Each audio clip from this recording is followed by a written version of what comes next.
Hi! Welcome to Adventurous Academy! I'm Zephyr. I DM this shit. Something about coupling the story together. This is Malachi. Oh, fuck. Hi, everybody. This is Seb. I have a sandwich. This is Mickey. Hi, I'm Mickey, and I'm I play Zakaria. And this is Mahes. Hey everybody, I play Greet, and today you will be seeing my animal companion Talion in buff. I didn't know you have Find Familiar. Anyway, right. Okay, right, we're back. We're here. All that shit, ignore it. Time. I'm genuinely curious to know where this video is going to start. Me too. Me too. Maybe I'll make it short. I don't know. Oh, definitely. Anyway, last time, our adventurers found themselves at the beginning of a time loop, or time break, or paradox, or wibbly wobbly timey wimey bullshit. Whatever you want to assign to it. There's been a few names. Just to jump to the left. As they find themselves at the repeat of their first day at Myrmidon Academy, they realize that their things are missing. The things they purchased. However, also missing is the money they used to purchase said items. Pondering on what that could mean, they go to their classes and, with the knowledge from the day before, or the same day, whatever it may be, they are able to pass their class, each with flying colours. After which, they all decide to go to the library to do a bit of research to find out what the hell is going on. To very little success. Although Sverkr is able to learn a little bit about dwarven make and design of weapons. I read up on the school's history. Greet reads up on the school's history, as well as a very small amount about the Great War that took place many centuries ago. And Zakaria and Ponyboy are able to do a little bit of experimentation with, are the books that they took from the library yesterday physical? Or are they illusion? They are physical, they are the real books. They see a kobold friend who they had run into the previous night, who they decide they're just going to let him be on his way and continue with his own hijinks. Our friend Greet is able to have a conversation with a gargoyle who hints to him that there may be a greater plot going on that he is at the moment unaware of. They make their way to martial training, in which Zakaria gets absolutely beaten down twice and is sent to the hospital. Her friends make their way to the hospital to try and meet up with her, at which point Greet tells one of the professors, Professor Lockett, that the gargoyles have spoken to him. Showing him the gargoyle, Professor Lockett executes it without mercy or second thought, leaving Greet quite shaken up. Greet then goes to the greenhouse, that's the word I'm looking for, and meets with his house mentor, his house leader, who advises him to keep close tabs on who he tells, and if he is telling the truth, that he may hear from the headmaster at some point. Their house leader also recommends that they take up a quest to try and prevent something that they believe is going to happen. Greet meets the rest of his friends at a cafeteria who have been theorizing on what kind of position that they're in and how they should go about it, where he attempts to convince them to join him on this quest to save the farmer and his animals. Whether they join him or not is yet to be seen. where we join our adventurers now, our myriad of students and chaotic little gremlins, coming out of their specialized classes at the end of the day. Greet, you are currently making your way from your druidic classes, where you learned about, the beginnings of nature and how you are able to tap into the life around you to form magic, to the front of the school, where your head of house is waiting for you.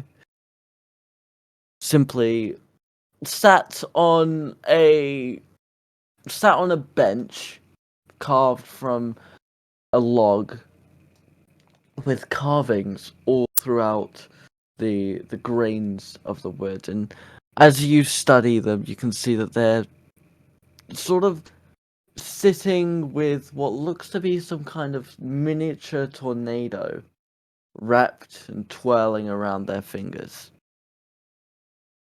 What would you like to do? I'm going to head straight over to her and, Professor Silver, good to see you again. Ah, how are you doing, Windsun? Little nervous. I tried talking to some of the other people I thought might be interested in the quest. I just have no idea whether they'll be turning up. One way or another, I intend to undertake it, though, because I want to find out what's happening. Of course. And as promised, and the professor will kind of reach into this large bag to their side and pull out a silver token about the size of your palm, a little bit smaller perhaps, and on it is engraved this very extravagant, very elegant M. On the other side, a blue colored diamond encrusted onto the silver disc.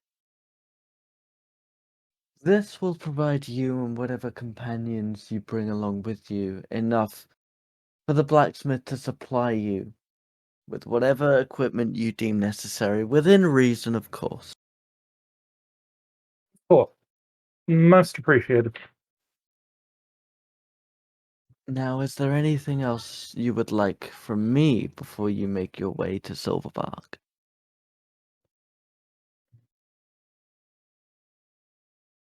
I have no idea what to expect, and I re- respect your abilities more than my own at this point. Not that I'm saying my own are incapable, but if you could aid us in the way of a couple of extra healing potions, just in case there is more than I can do.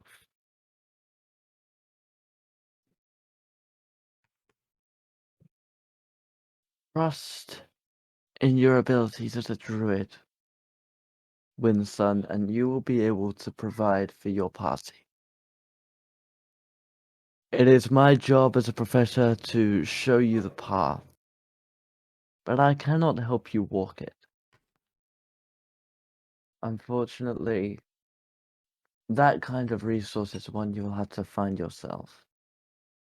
I I'm understand. sure you'll find a way.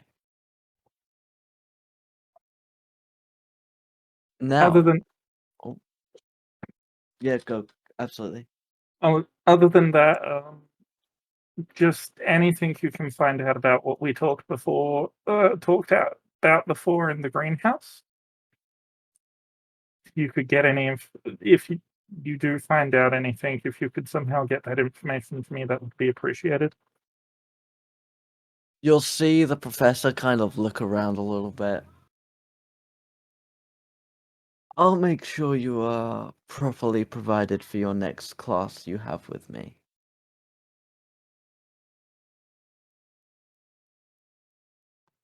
And with I'm that, going to politely nod, then, offer a bow and wait for my friends by the gate and hope they show up. you will see Professor Silver almost glide away from you, going towards the greenhouse you so often associate with them. On the other side of campus, Zakaria, you come out of the arcane tower having studied what it is to be a sorcerer and learning that to properly harness your powers, you must identify the magic within your blood.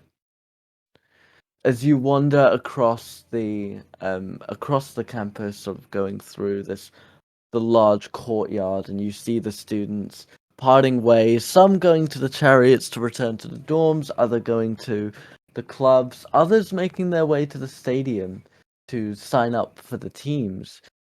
You see Ponyboy coming across from where you would have had your martial training earlier today.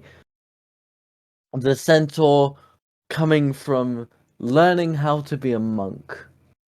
The initial practice, the initial understanding of ki and tapping into the energy of the world and using that to bolster your strengths, harness your balance, and hone your combat techniques. The two of you almost lock eyes across the courtyard, sort of unbroken by the passing crowds going left and right in between you. Zakaria, what would you like to do?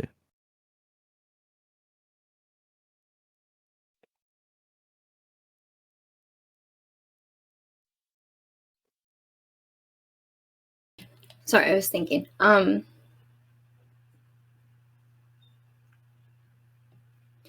gonna quickly look away and try and like hide and like get away because right now Zakaria is very conflicted with all of the people in the party.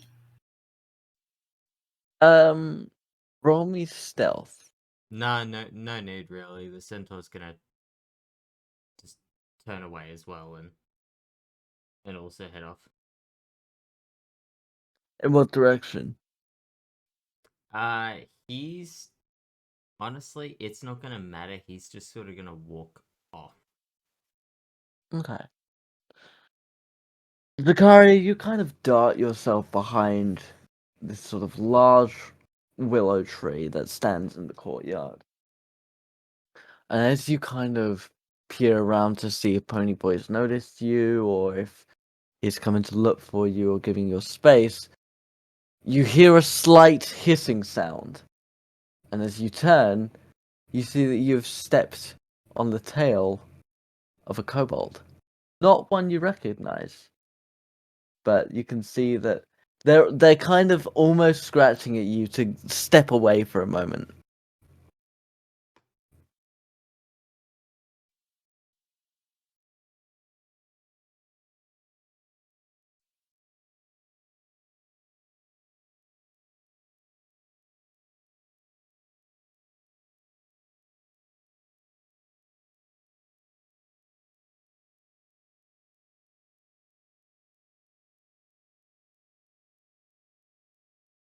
Nick?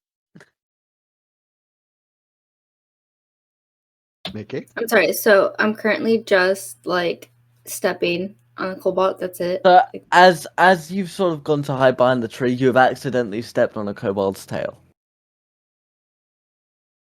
And they're currently clawing at you, not in a way to hurt, but just to try and get you to take a couple of steps back. Alright, so I'm just gonna quickly step back. Oh, I'm so sorry, I did not see you there.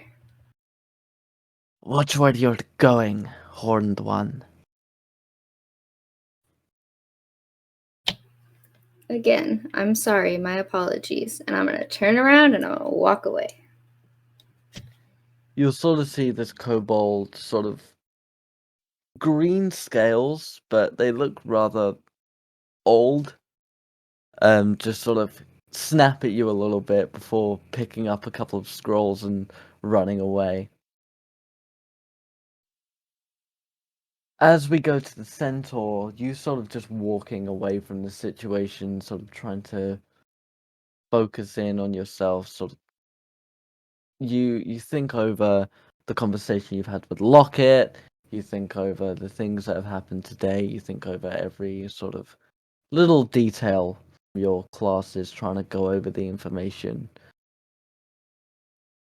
And as you do, you see Sverkr. Sverkr, you have been out of class for a little bit. What have you been up to? Preparing mostly, well, trying to. Basically, Circle's been trying, just been aimlessly wandering around, like thinking to himself, trying to recall as much information from yesterday as possible to try and help in this coming quest.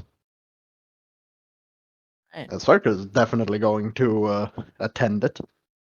And Hoops, as you see Sverkr, how do you react?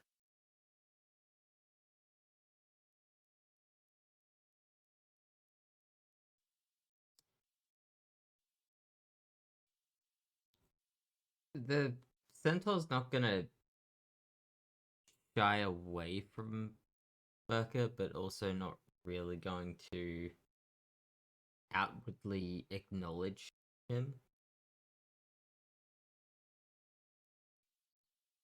Sverkr, as you are sort of lost in your own mind, going over everything, getting your things ready to make your way down to Silverbark and meet up with Greet, you'll see Hooves kind of walking past you, and you don't cross paths, you don't collide.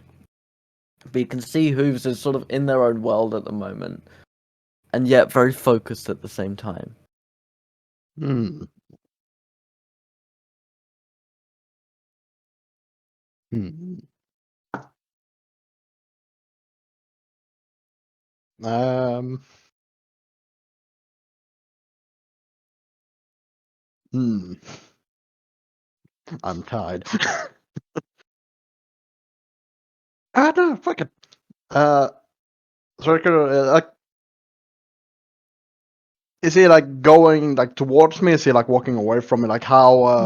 It's kind of like you're sort of going diagonally across each other. But Okay. Hooves is moving a bit like faster than you are, I so mean you that's won't a given. physically cross paths. Okay. Is he close enough that I would just be able to speak normally, or would I need to shout for him to hear me? I'd say you probably have to raise your voice a little bit because there are a lot of other students making their way around. Hmm. Let me see. Yeah, I think Zerker would try and, at the very least, be, well, I can't say courteous, but make his presence known somehow. I'm just trying to figure out how. I don't know. Or just as he is, whichever point we would be closest to each other, Zerker is basically just going to go, "Hey, Hooves!" Hello, Sverkr. How are you? Good. Just had the lesson that, to be honest, you know how it is. Kind of already been through it. Yes, I do I've been indeed. trying to go over yesterday, and on the way to Silverbark, you didn't happen to notice anything, spot anything, hear anything, either on the way there or while we were there. Nothing Trying to figure out outside anything that of might be useful. nothing outside of what we all already knew. Hmm. I see. I see. Hmm. I suppose you're headed that way now, are you? Of course.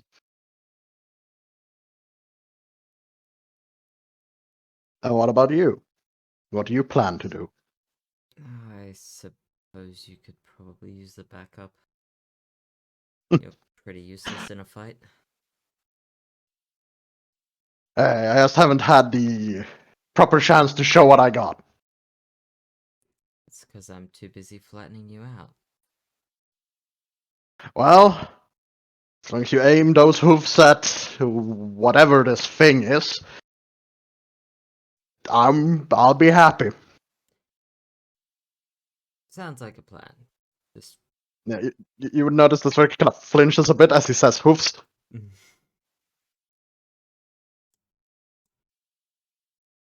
that sounds like a plan. You don't happen to have seen Zakaria anywhere? I passed her back there, but I didn't really talk to her. Hmm. I see. Well, magic would be invaluable.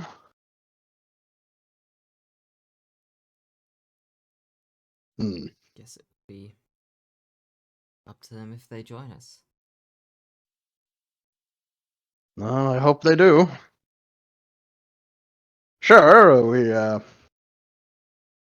me and her may not be able to stand up to the likes of you in a traditional fist fight, but well, when people like us are in our element,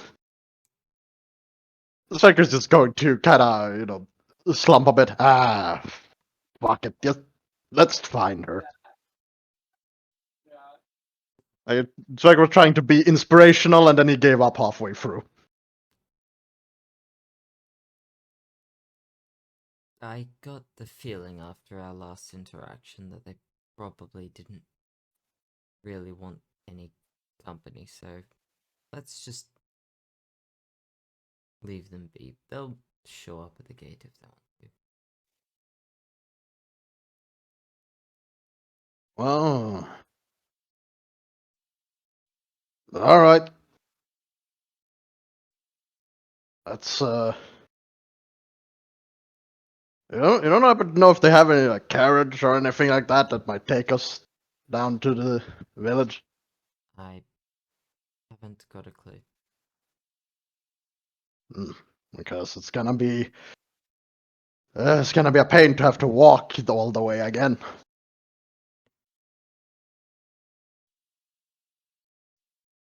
Come on, Oops, let's go. And as the two of them make their way to the main gate to meet up with Greet, Zakaria, where have you wandered off to?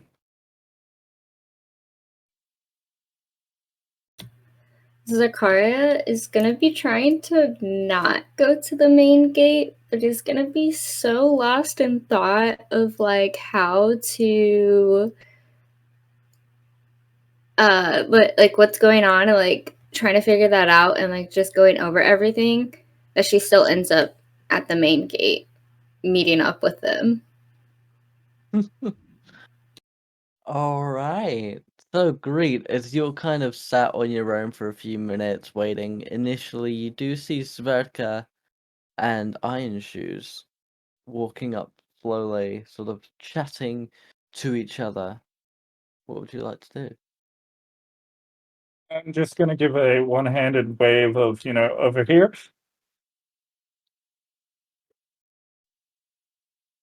Do the two of you respond in any way? Sverker will give him a nod. Whether he sees it or not, given the distance, is another thing.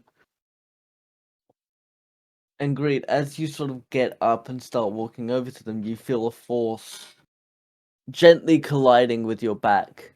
As you sort of stumble forward, steadying yourself and using your membrane-like wings to kind of balance yourself again, you turn around and Zakaria, you have, in your own sort of deep thought, in your own sort of detachment from the world around you, accidentally bumped into Greet. Oh geez, I'm so sorry.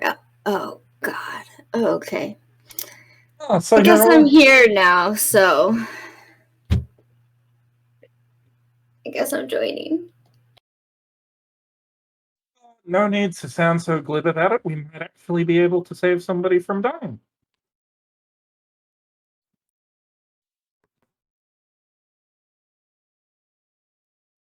and then look over to the Centaur and Sverkr. And so, are you guys ready to head to town? I have this, which was given to me to for us to get supplies. And hold up the coin.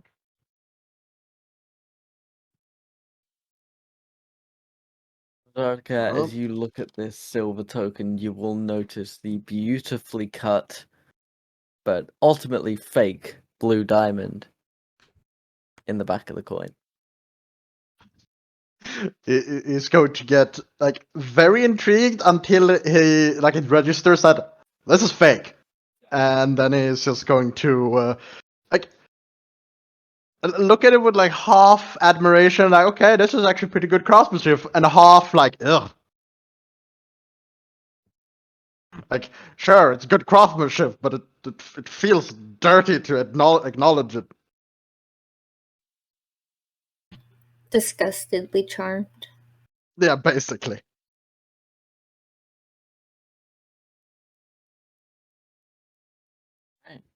And as the four of you reunite, behind you greet a carriage pulled by two unicorns will slowly make its way forward. Unmanned. Well, it's fancier than I imagined. I'm going to just look to the unicorns and just, politely say, you are right into town. The unicorns, they won't respond to you per se. You'll get no sort of physical response. But they will turn in the direction of the road, and the door to the carriage will open.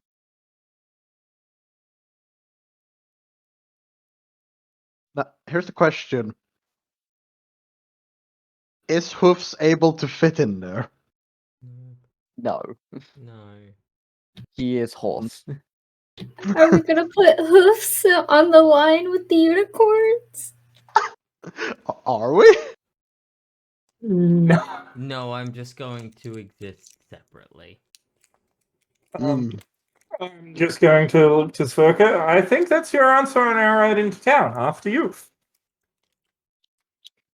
So it's going to eye the unicorns, and it's going to eye the. If I remember correctly, you said there was no one like driving the thing. No driver, no kind of escort. Literally just two unicorns in an empty carriage. Yep. So it's going to be a little bit apprehensive, but he's still going to get into the carriage because the question of how this thing operates is less important than not having to walk all the way. Again.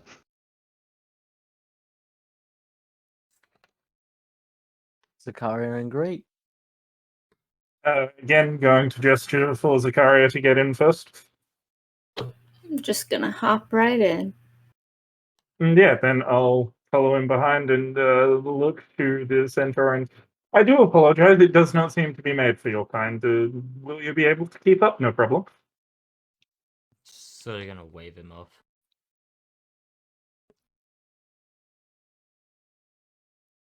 Alright.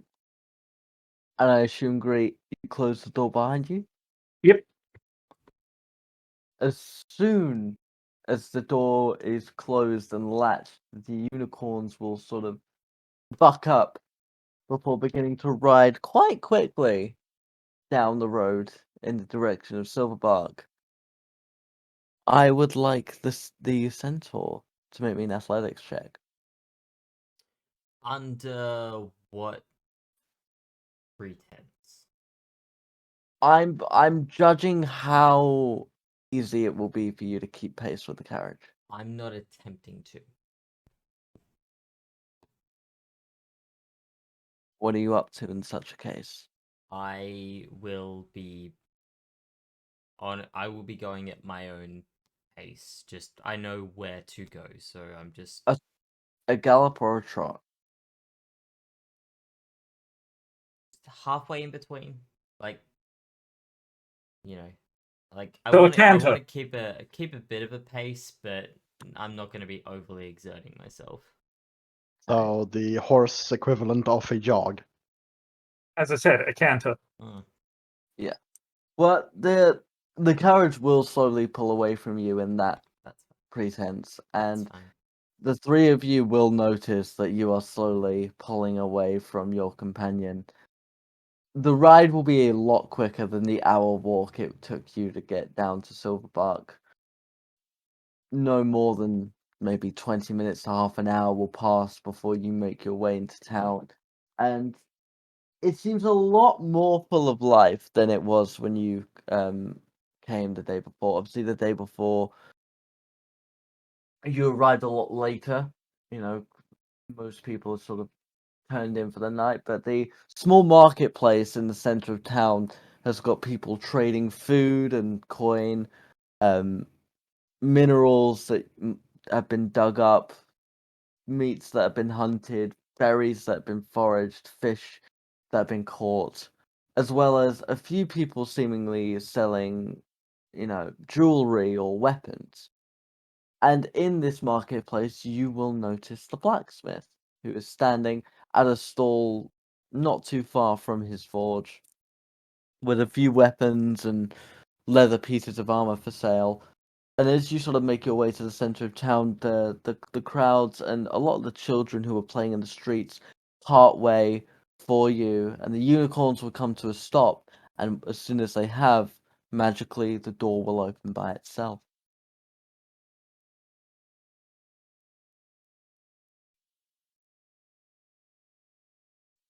I'm just going to hop up and head straight up. Sverkr will follow. I assume you do as well, Zakaria? Yes, but I'm gonna give the unicorn a little pet before leaving.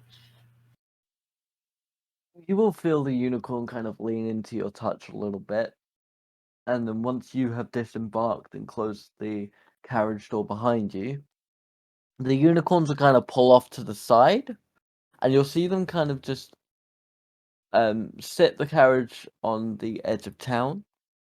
And you, Zakaria, will see, being the last one to disembark, that the reins and the ties that hold the unicorns to the carriage will just pull themselves away from the beasts. And then the two unicorns will just walk forward a few paces and settle down next to each other. Great. As you sort of make your way to the blacksmith, he's the very same man you saw before, a little less tired in the expression, and he'll sort of look over at you and smile. Ah, new students, I see. How do you like the new stall? I'm going to look it up and down and go, it looks quite impressive, but unfortunately, as of no comparison to the old one, I can only speak for what I see now. Normally I just sell things in my shop, but when the evening comes and everyone goes out to the tavern for a drink, coming out here trying to sell the odd bits and pieces could never hurt. My shop, though, is a lot more impressive.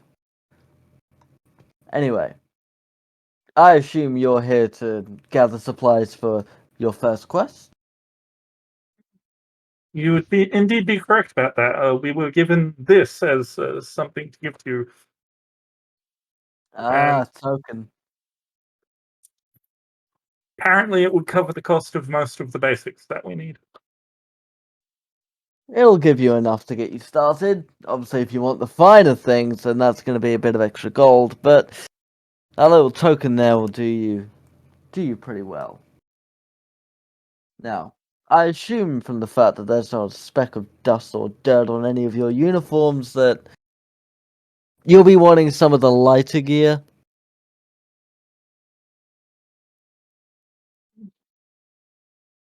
That would be most appreciated. I myself am after just some leathers and a serviceable sword, if you have one. Plenty swords. Depends on what one you're looking for. You, dwarf. What about you? What are you in the market for? Something a little heavier. Chainmail. Maybe a battle axe, warhammer. Got any of those? I should be able to find just what you need. And you, Tiefling, are you looking for anything in particular? A crossbow? Got plenty of those. Let's see what I can do. How about you come back to my shop and we'll get you properly fitted? You sure you can just leave your stall here unattended? Ah, it's Silverbark. Worst thing that's gonna happen is a kid tries to steal a dagger, play around with it, get themselves cut, and they'll have learnt their lesson. We were all the same as kids. Now, he will sort of guide you all across, sort of behind the stall, to the blacksmith's sort of main building that you had gone into the day before, and he will open the door, and you'll see very same sort of array of weapons all across the walls and sort of a few behind the counter. No, you're a Haddazee, right? We haven't seen many of your kind. We do seem to be rare in the smaller parts of the world. Step up onto that barrel there and we'll get you fitted. Yep. And as you do, you kind of, you know, with him having a lot more time on his hands as he did, as opposed to the day before, you notice he's able to actually sort of take your measurements, and as he does, he sort of marks pieces off of the leather, and over the next few minutes, he will fit the leather to you specifically, and you'll find it's just as comfortable as it was previously. The what you're used to, but you notice you have a lot more mobility, you have a lot more reach, and your wings are able to properly extend even with the armor on. And as you are being fitted, the centaur will ride his way into town, and as you do, you'll notice that the marketplace is in full effect. There are children playing with sticks, pretending to be great heroes in the streets, and you'll see the carriage is sort of pulled off to the side of town with the two unicorns resting together. Where would you like to go? Well, I assume everybody's going to the blacksmith, so that's where I'm going to be heading. All right. You make your way to the blacksmith, and you will sort of see um familiar looking footprints, especially that of a certain dwarf. And with the door having been left slightly ajar, you can kind of hear the blacksmith speaking to what you assume to be your party. I'm just going to wait. As we okay. As we go back inside, greet, you have been properly fitted. Now you wanted a sword. Yes, I'm specifically after a scimitar if you have one. I believe I have just what you're looking for. And Tiefling, I never did get your name, any of yours really, but I'm sure I will in time. What kind of crossbow are you looking for?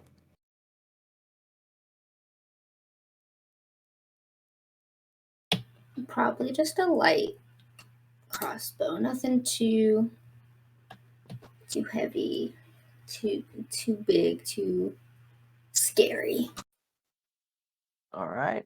I'm sure I can fashion you one perfect for your needs, shall we say? And I'll make sure to throw a few bolts in so you actually have something to shoot.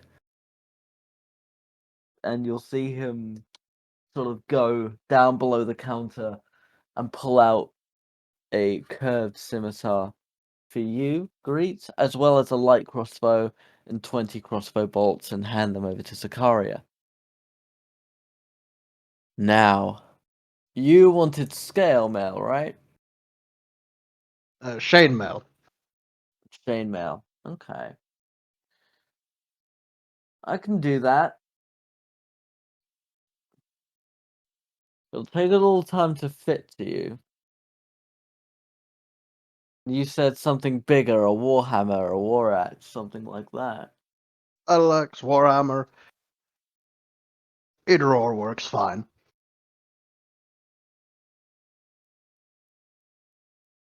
I think I can fit you. Get up on the barrel. How tall is this barrel?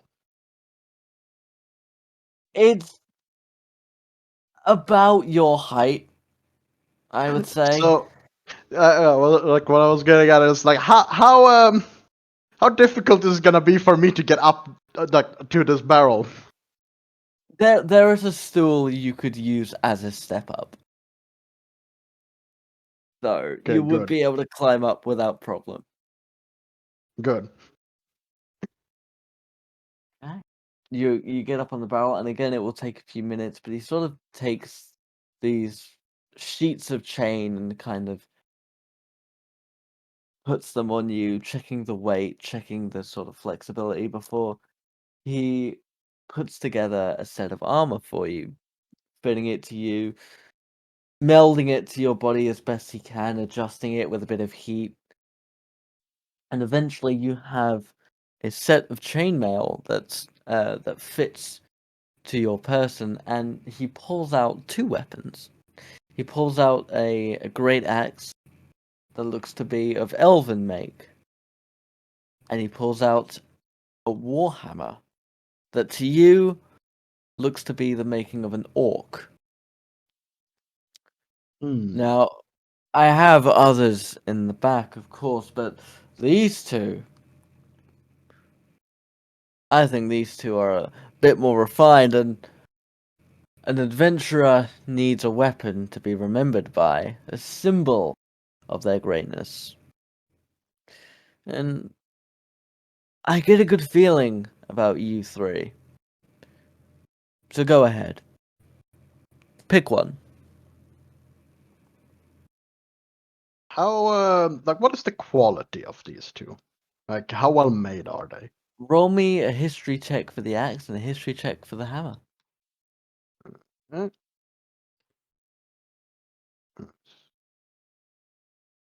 So one each. Yep. Okay. For the axe, we got 12, Okay. and for the hammer, we got dirty 20. The axe, it looks fine. I mean, you're not really too familiar with elven smithing, and the materials used are a lot lighter than what you're used to, and if it's lighter, then there's a good chance it could break on a proper dwarven swing. That hammer made from orcs, you know that orc smithing from your experience, your family has worked with orcs quite a lot in the past. And sort of looking back on that, you can tell orc smithing it's rough around the edges. It's not perfect by any means, but they're built for strength and durability. And this, whilst not a perfect orc warhammer, there are definitely signs that it has been used and then sold off to this blacksmith, probably for a higher price than it deserves. It'll do the job and it'll do it well.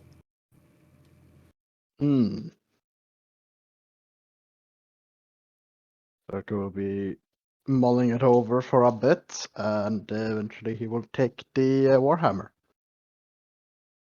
He will look at you and smile, and you'll give it a few swings, and it takes you a little while to adjust your weight to the sort of the balance of the hammer, but within a couple of swings you're able to sort of fix yourself on it, and he'll sort of smile at you. I told you I had a good feeling about you three, as he sort of takes the war axe and sort of puts it back underneath the counter. Well, if that's everything you're looking for, I do want to know. Oh? There is a fourth member of our group. He will probably show up here, or he might show up here sometime soon. He was lagging behind a little bit. as we go to the centaur, with you having heard a mention of you, would you like to make yourself known? I'm out here. Well, he's here. Come in. Come in. You're welcome. It's That's not a good idea. yeah, it's probably better Okay. if you go outside Just to speak with him. if you have a quarterstaff, that would be lovely. Yes. Let's just say he's a bit I'm a bit too big of a to fit larger indoors. make than the average. Oh, come on, you kids worrying about your weight and all that. It's fine. It's I have a not quarter weight, staff for it's you. And he will reach into sort of this weapon rack at the back, pulling out a very familiar looking quarterstaff. And it'll sort of come out. Here's your. Oh, As I said, a right. bit big to fit in Right. the door. Right.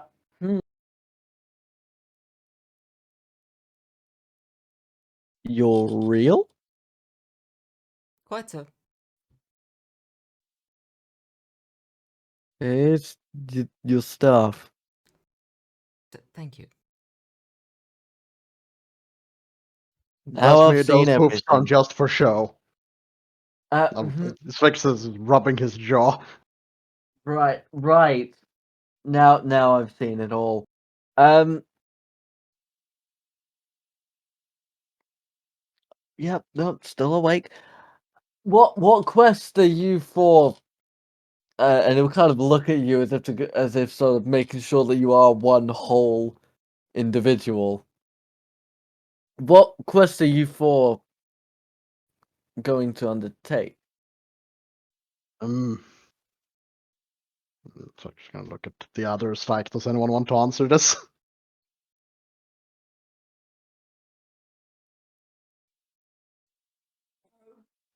That's a bit more of a complicated one. Apparently, there were just rumors of something headed this way towards town, and the teachers wanted a group of new students to volunteer to investigate it, and we volunteered. Part investigation, part elimination. You know how it goes. Right. Okay. And would you need directions to anywhere? Do you want anything from me? I assume I'm not under suspicion, right? Oh No, no. No, not at all. Whatever uh, this is, it's clearly more bestial in nature. Right. Unless you happen to I be was like him going to for look at some him time. and go. I'm going to look at Sverkr and go. He's been reading a lot of about various creatures in one of our classes. At best, the teacher who assigned me the quest thinks it might be a wandering group of goblins, something easy to be taken out by first years. Oh, I mean, okay. I've seen first years go after a lot worse. Quite honestly, some of the teachers at your school can be rather harsh. Um, but we haven't seen a goblin attack in a few months. But I suppose anything's possible. Well, if you Has it need anything, I will be here. As I said, at this point, it's more just confirming or denying some rumors and rustlings that were heard. If we need more, we will come back, though. All right. Well, stay safe. And he'll kind of give the centaur another look and slowly walk back into his shop and close the door. And a couple of you standing close to the building will hear behind the door this very heavy exertion of breath. Where would the four of you like to go now? I'm just going to look to the centaur and go, I believe you left an impression. Yes, I believe it did that yesterday as well. Oh, I say we already know. Well, unless we've changed too much, we already know where it might strike. I believe it might be a good idea to check there first to make sure it hasn't struck already. I mean, And as judging what we find, we might want to, I don't know, hide out for a bit and wait and see if it shows itself.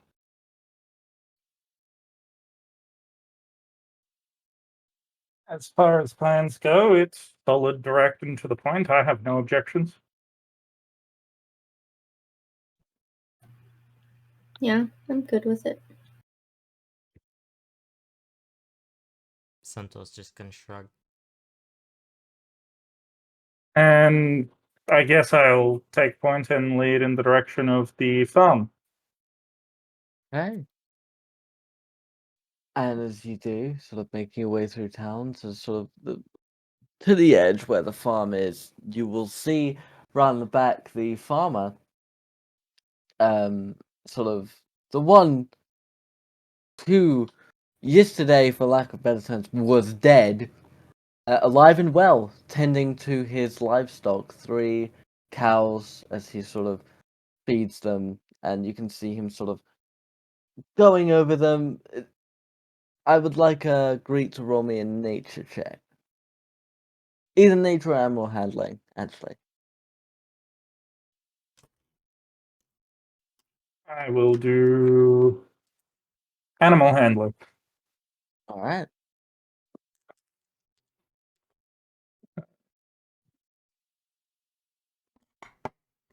23.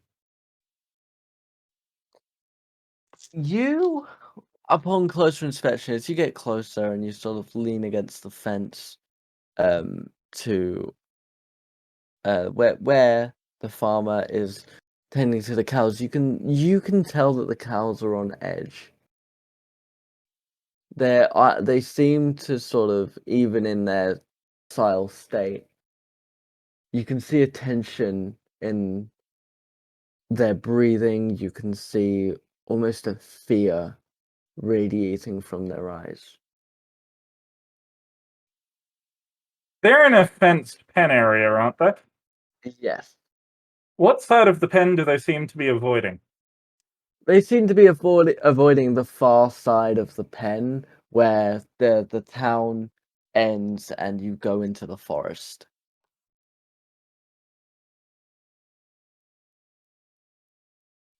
I'm going to lightly whistle to try and get the farmer's attention. Oh, hello there. Hi, my name's Greet Winson. I'm one of the students up at the academy. Oh, yes, of course. They were taking on some new students today. I remember. Yes, First day. we have had the fortune of not only being, our first day at the school, we have received our first quest. Apparently, there were murmurings of something moving through the forest towards the town, and we were given the quest to investigate it. We've been investigating around the town, and not to make it sound like you're mistreating your animals because they seem like they love you. Your cows appear to be more on edge than usual. I was wondering if you had a barn that you could take them into, and we might start our investigations heading into the forest at the back of your property. Yeah, they have seemed a bit on edge today. I've been trying to calm them down to little success. I've got a barn on the other side of the field I can take them to for sure. And if I can help your investigation in any way, I wouldn't want to hinder the new students. You're working this quickly, you may graduate by the end of the week. And you will see him sort of loosely tie up the cows before he begins herding them out of the pen across his field over to this large barn on the other side of the property. How What would the four large of you is like this to do now? field? The field, a couple 100 feet. It's not the largest in the world, but because he is only sort of providing for a small town, it's enough to make sure everybody in the town is properly fed, and they also have some produce to sell to travelers. Okay. I'm Is going to keep my eyes open, like as he's walking them, in case something were to strike as he's walking them towards the barn. is the group on board if I were to remain in with the animals in case of an attempted sneak attack on them? Obviously, you can call out to me if you find whatever it is, but should something decide to attack the animals and farmer, then I feel like some extra protection with them would be helpful. That is probably for the best. Well, I was actually about to ask Zeph. Just to be clear, the section that they're avoiding isn't the same section that the barn's headed in, is it? No. So the section they were avoiding, it was, let's say, to the east, and the barn is more to the south. Okay. That's. I've got no objections to it. As you've pointed out, we can easily get your attention if needed. In fact, and I'm going to look to the farmer. You and other people around town would occasionally go hunting on game trail for dinner foods, correct? There are a couple of hunters in town. I haven't gone myself, but if you're looking for the trail, I'm sure they'd be able to show you where to go. You want to look for Trevor, elf, green eyes, brown hair, sort of tied back in a ponytail. Gonna hold my hand up just to. It was less about finding the hunter. I was more going to see if you had a, hunting horn, something that would also make it easier to signal our friend here if needed. I've got a bell. It'll be fine. He'll sort of hold up a cowbell. It will be more than fine. I would just wanted to see if it were at all possible, but we have other ways of signaling if needed. All right, and he'll sort of continue to bring the cows over to the barn, and I assume the centaur will begin to join them. Yeah. Zakaria, you have no issues with this?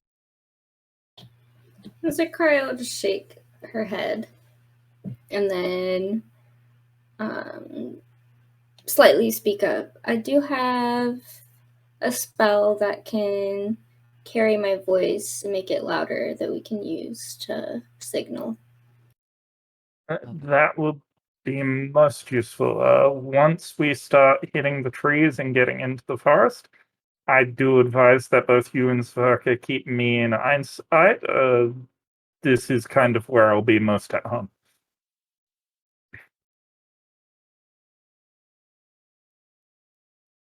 Sounds good. And as the Good. centaur makes his way with the farmer, you'll see the farmer sort of look at you and do a bit of a double take. Yes, But I'm a centaur. forgive my staring. Look, It's quite alright, I get it quite a lot. It's completely to be expected. However, no. if I may take that cowbell to signal them should I need them. Of course, and he'll sort of hand it over to you. Thank you. And he'll walk you over to the barn and sort of unlock it, pull open the large door, and sort of guide the cows in. You don't think there's actually trouble, do you? We have reason to suspect, but more than anything, better safe than sorry. Right. I will be as helpful as I can for you. Last thing I want to see is someone getting hurt. And you'll see him kind of put them in a smaller pen in the barn and sort of move over a couple bales of hay into each one to keep the cows satisfied. before he sort of goes into the corner of the room, and from his pocket he'll sort of pull out this little flute and begin to play to try and soothe the animals. Is there anything you'd like to do whilst you're over here? I will simply be quarterstaff out, fully alert for anything. Looking up in the rafters, looking around the corners of the room, just thoroughly checking the area. Okay. Going back over to the three at the main pen, what would you like to do?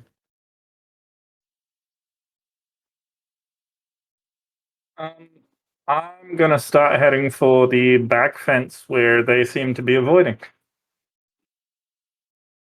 Okay. As you go over there and you sort of see there's only about 30 feet between the edge of the pen and where the overgrowth of the forest kind of begins to set in and make itself known. And as as you kind of look at the ground, and you don't see anything to hint at any kind of anyone who's come here recently. If you'd like to investigate the forest and the sort of edges of that, it will be an investigation check. Easy.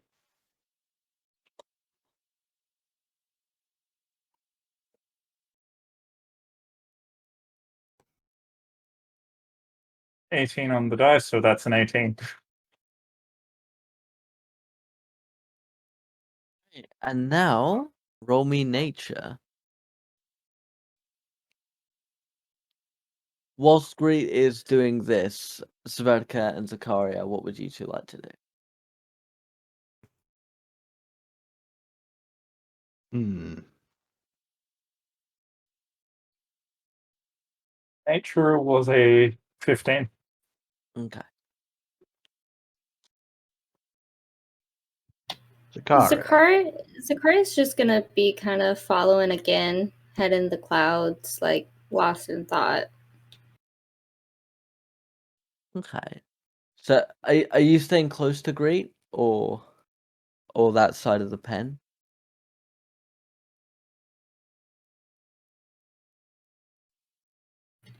I mean, I'm gonna enough that stand he's kind of staying close to inside. him, but not too close. Yeah, Okay. Zerk is going to be close enough that he can, constantly keep Greet within eyesight. But other than that, try and stick close to Zakaria. All right. Great. As you you hop the fence and you sort of look at the ground near the forest, you do notice some tracks. You cannot identify what made these tracks per se. You sort of see sharp talons. You see almost a reptilian shape. You can tell that this creature traveled on 4 legs. But the actual make, the actual species eludes you. Zakaria, as you get closer to the edge of the fence and the edge of the pen, getting close to the forest, you will feel a slight heat in your pocket. Oh no. Zakaria's gonna abruptly stop at the feeling of heat. Is something wrong?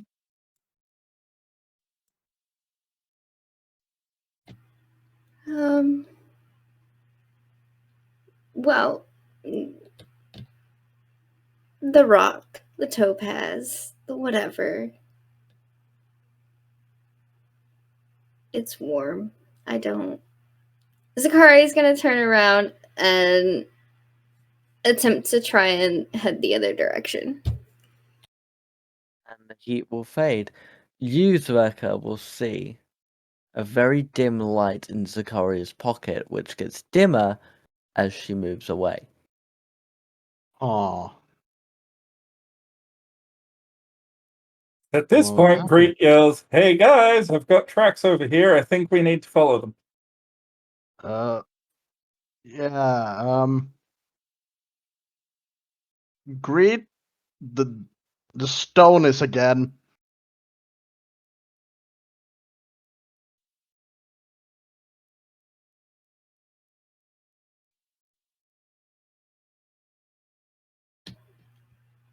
Just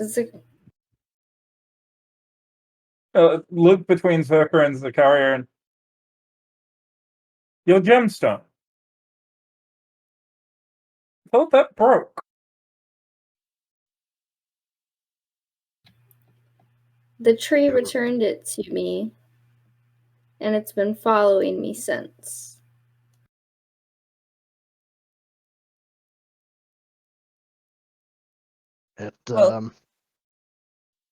It seems to react the closer to the forest she gets.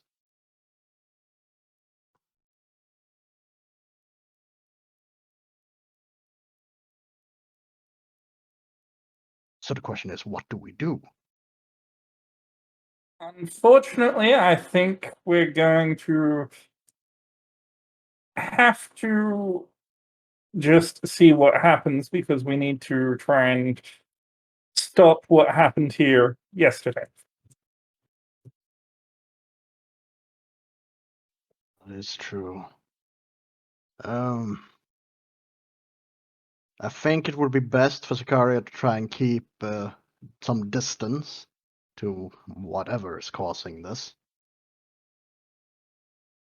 How high is the likelihood, you think, that whatever causing the stone to act this way is whatever we're after?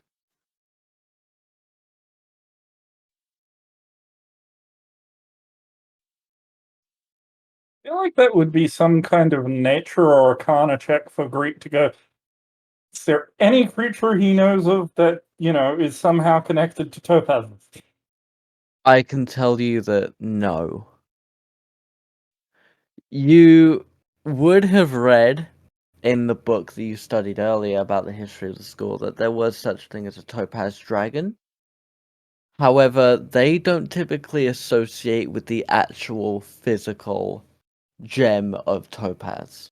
It's more just a representation of the color and like of their scales. There is no creature to your knowing that topaz as a gem would react in any way to. Fair enough. Out of character, I just want to say, Malachi, I fucking called it. Oh yeah. Yeah. Back to in character, however, I don't think we have anything to be concerned about. If the gem is magical in some way, it could just be warning her against a creature of a specific type. But until we encounter the creature, I can't tell you more. Do you think it reacts to danger? Like some kind of self-preservation warning system?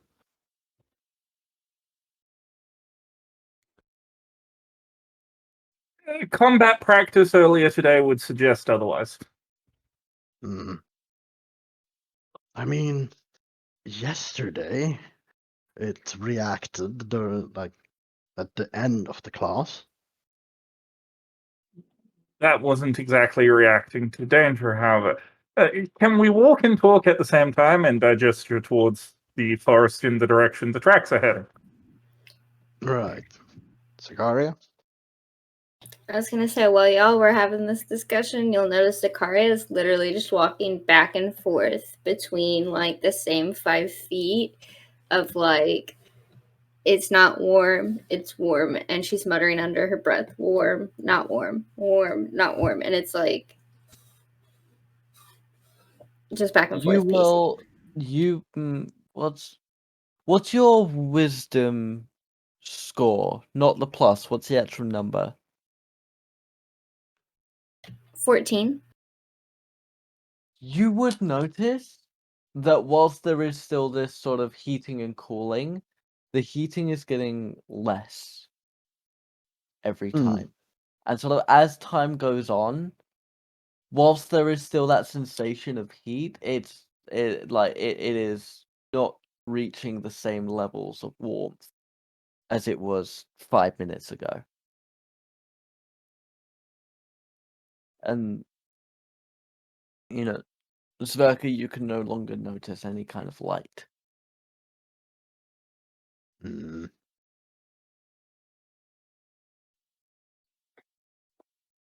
Zakaria, what are you thinking? It's getting. I'm not sure. So then Zakaria is gonna push further towards where the heat would be building, to see how far from the point like that she had walked it would be to get it back to as intense as it was, if that is possible. Sverkr is following. You sort of make it to the edge of the forest, sort of a little bit away from Greet, sort of a little bit deeper into the woods itself, before it sort of gets that same warmth. That's almost kind of like holding a hot cup of tea in your hand kind of warmth. But again, as you sort of stand there for a few minutes, again, even standing in that same place, you feel that warmth slowly lessening and slowly dimming. And Sverkr, when she gets to that point again, you see this dim brightness coming from her pocket, which again fades over the course of a few minutes. Guessing I'd notice this time too, as I'd be staring at them both. Yes, you would.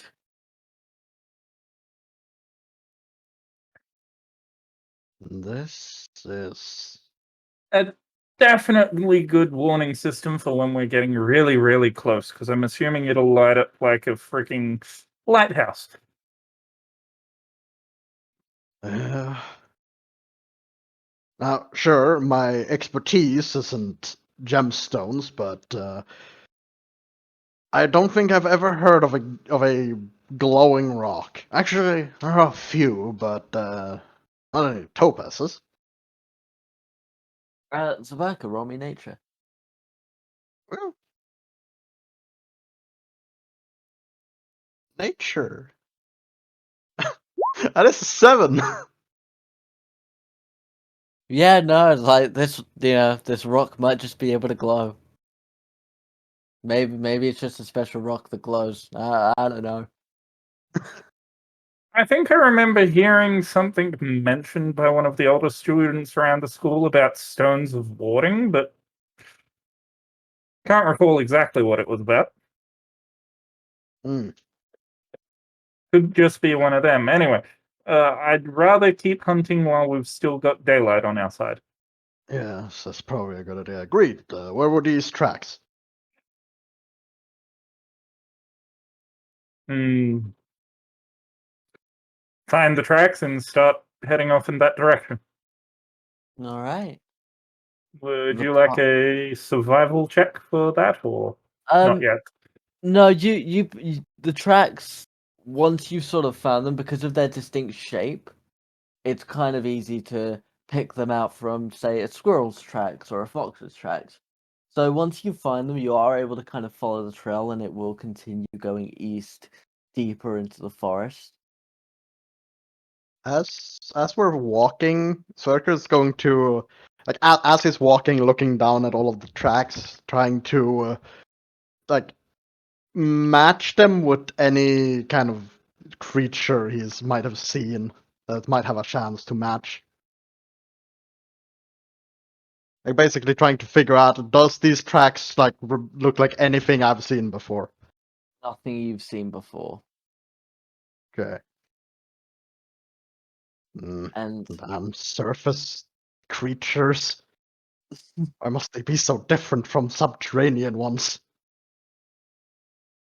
as you continue slowly through the forest, Zakaria, that sensation will very slowly build up again in your pocket. You continue for about 10 minutes, and by this point, again, it is that same intensity of a warm mug being carried at your side. And you will see a cave entrance.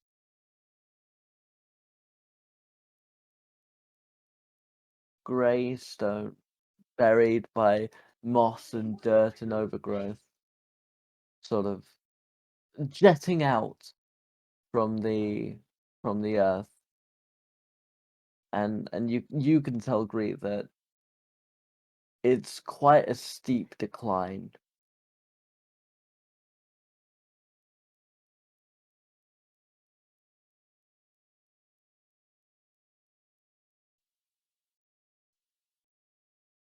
Do the tracks lead into it? That's what I was about to ask. I was about to say, are the tracks going into the cave? They both lead in and out. I'd like Zakaria and Sverkr to both roll me survival. Woo!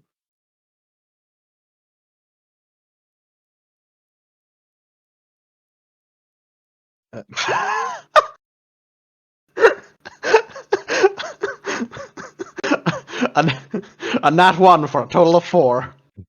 So Sverkr has the survival instincts of a lemming. Once again, So you will whilst we wait for Zakaria's roll. Greet, you will see Sverkr begin to follow the tracks, then get confused. Ah, there they are. He follows them, and he walks into a tree as he follows some squirrels' tracks.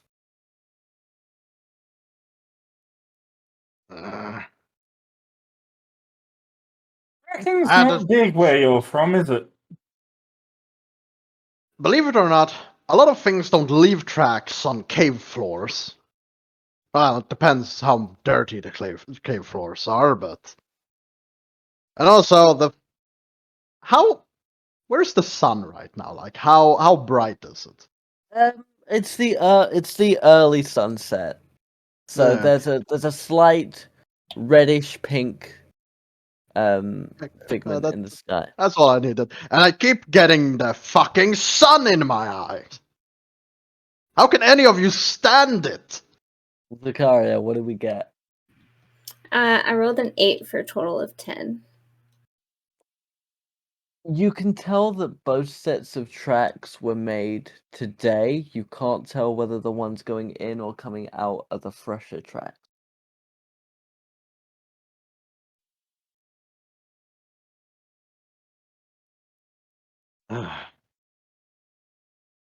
Should we contact Hoofs?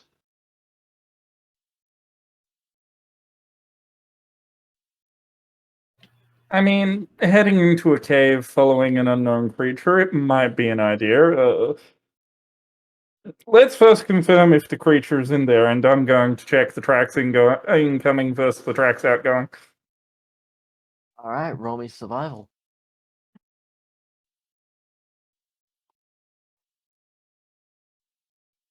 Survival, that is 17. The tracks going into the cave are fresh, or more fresh, should we say, than the ones coming out. And Yes. you can also tell that the ones coming out go immediately to the trees, whereas the ones going in come from the ground.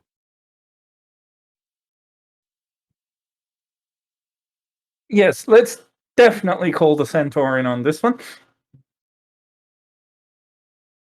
Okay, Zakaria, you said you had something magical to help with that. Yeah, so Zakaria has Thaumagood.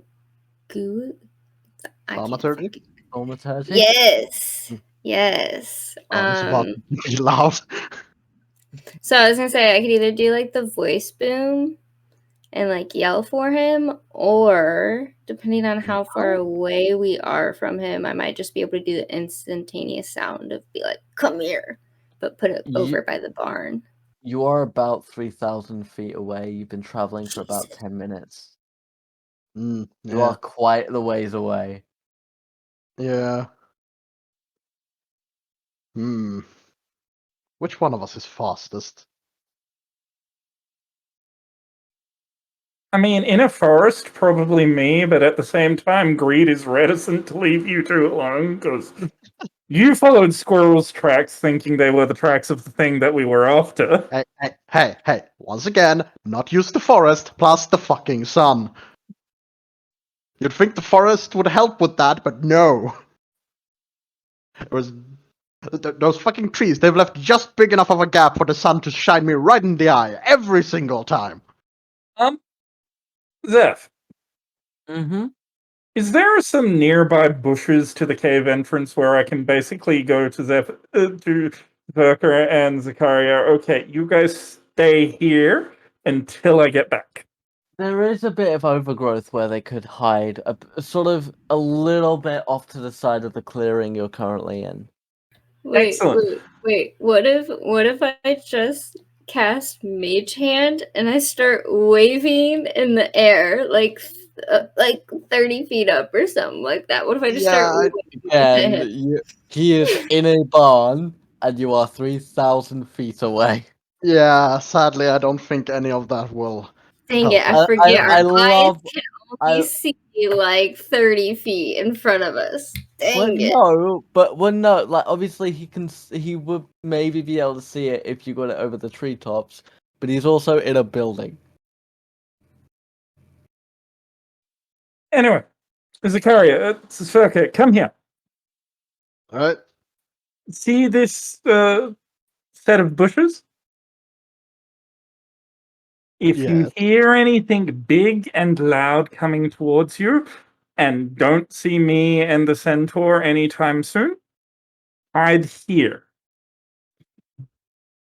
Yeah, slight problem, and I will just lightly move my arms to have all of my chainmail, make a fuck ton of racket, because, that's how that works. And I'm stand gonna need as to stay still as real the fucking still to not make any noise. I was about to Greek And was even then, about to just say. the fucking wind will alert any critter within I don't know how long a distance that I am here.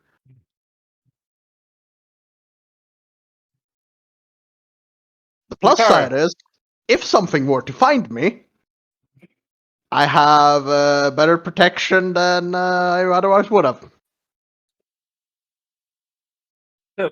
Sverkr, Yes. stay within the shrub and try to be as still as marble. I will sit down, kind of cross-legged.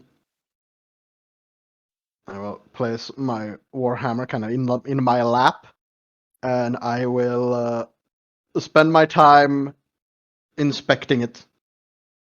Just like really basically memorize any little detail and just really familiarize myself with the warhammer Hi. And while yes, keeping my ears peeled. If to I hear Zakaria, anything, Zakaria will have already hidden in the shrub while he was shaking his chainmail in the wind. really shaking, just moving my arms because it's chainmail. It's a bunch of tiny metal rings. We all know you're doing the funky shaking. Excellent. We all know we're getting low, getting groovy right now. Zeph, Yep. other than Zerka doing his rendition of apple bottom jeans boots with fur,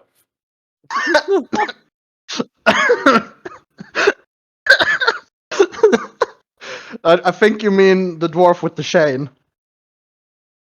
I am going to head for the nearest tree in the direction of the way we came and start climbing and leap gliding and basically running through the treetop to get back to Centaur as quickly as possible. You, Zakaria, and Zverka basically see Greet jump onto the trunk of a tree, climb up into the treetops, and fucking disappear. And then all of a sudden you hear this whooshing sound as you hear what sounds to be a large bird gliding across the treetops. Man, I wish I could do that.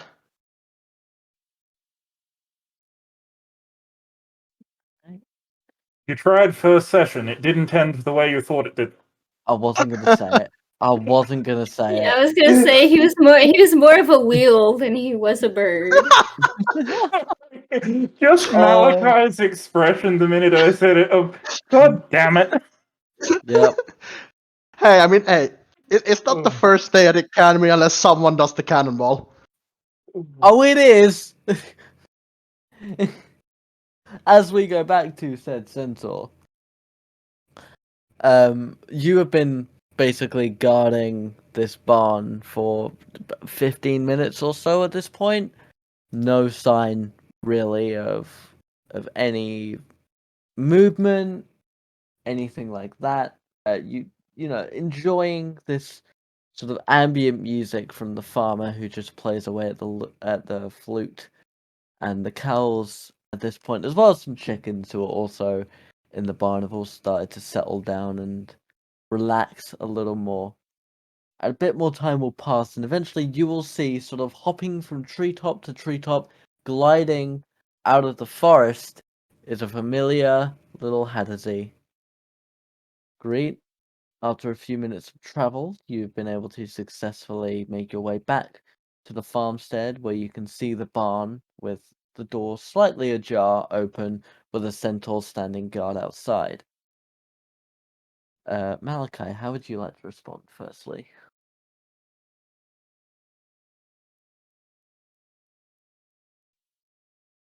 You muted. Oh, I'm just gonna simply stay quiet. Okay. Greet. Glide down into the field, run the last little bit over to the entrance of the barn, and we've found what we believe to be the creature's tracks, which led us to the entrance of the cave. Tracks must have the creature going into the cave, so I came back to get you before I took Zakaria and the dwarf into the cave.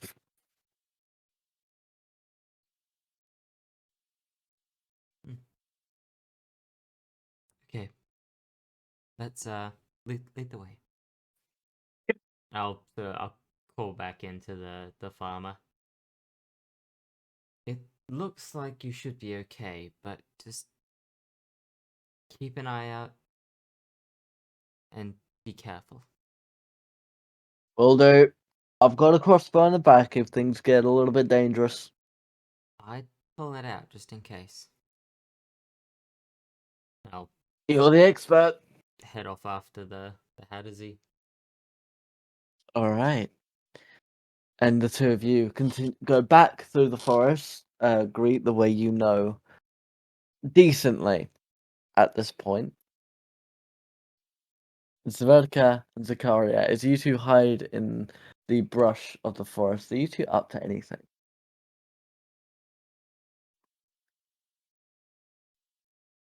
Sverkr, as said, is inspecting his Warhammer, like, just, really memorizing every detail, like trying to figure out everything, like any potential weak point, any interesting little detail in the way it might have been made.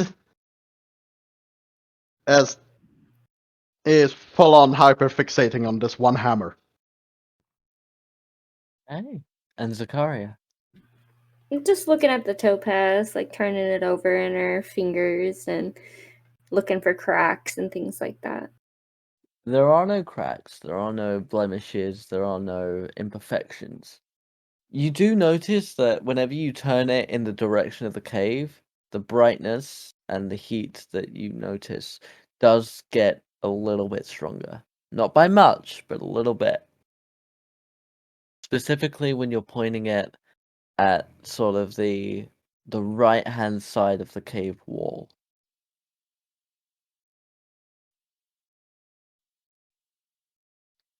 As the two of you sit, waiting, you hear a very low hissing sound.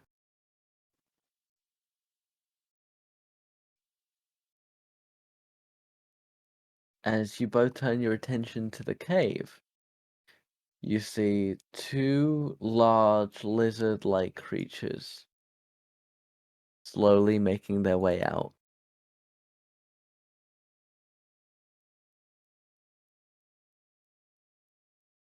If you'd like to I turn your am- attention to roll 20. Yep. Sverkr is not going to say anything, but he's going to just, kind of slowly turn his head to look at Zakaria. To see if she has noticed this as well.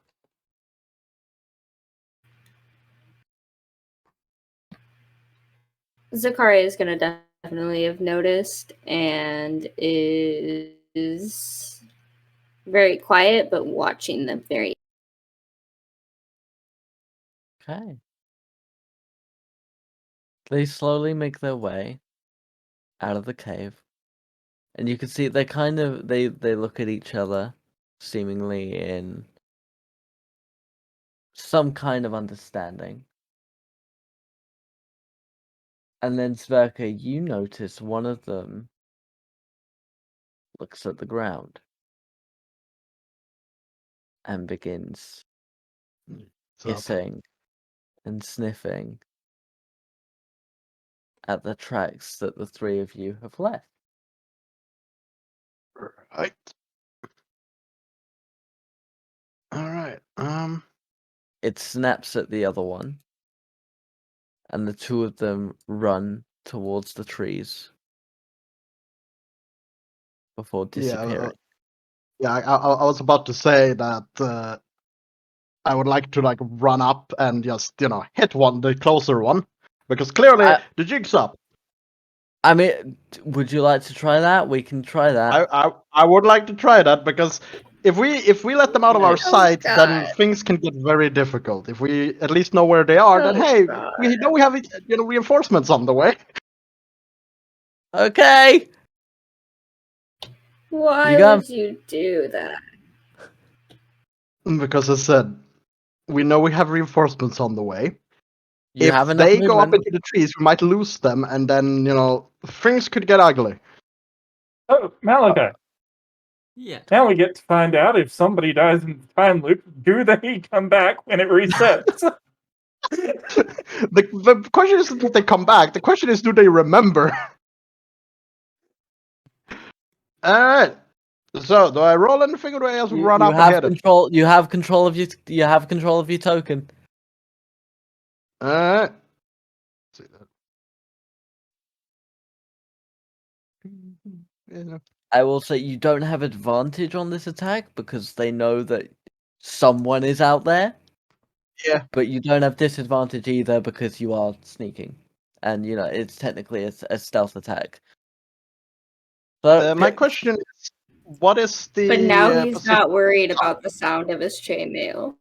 Yeah, because they already know we're here, or something is here. So what is the question? position of the sun at the moment? Like, how bright is it? I mean, it's still early sunset. Okay. I was more thinking with my sunlight sensitivity. Your sunlight sensitivity won't take effect because you have the shade of the trees. Okay. Well then, I run up and I try to hit it. Let's Go see. for it. It's just 11. That doesn't hit. Of course it doesn't. Now, I would like Sverkr and Zakaria to roll initiative. As Sverkr, you sort of run up, and Zakaria, you'll see him sort of do this almost jumping leap to try and hit whatever this thing is, but it will look at him, hiss, and dart out of the way, and the two of them will sort of begin stalking him. Yep. Yeah. Why do I have to roll initiative? I'm hidden in the shrub. I haven't you can- engaged. I mean, you can choose to not engage by all means. He got himself into this fucking mess. He can get himself out of You are it. you are still hidden. I just want to have your initiative so I know where in the turn order you will be. Heard, I got you. But by all means, you can leave him to die. If that is what you want to do, you can leave him to see if he dies.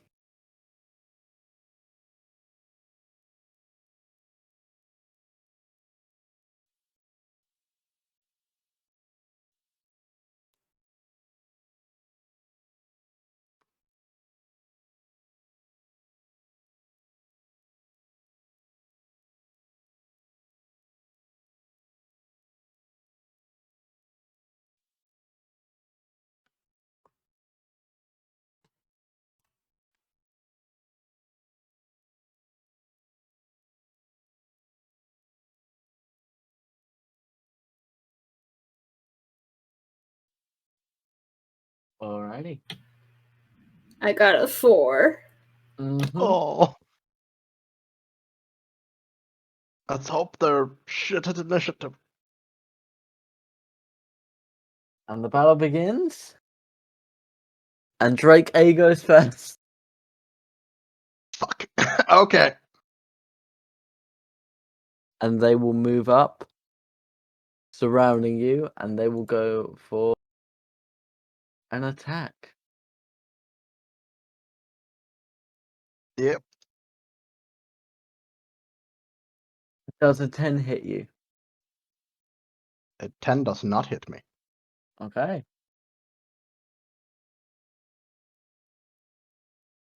It's your turn. Okay.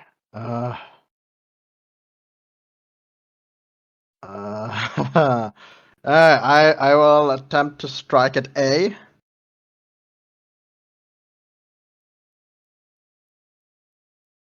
Is 21 to hit?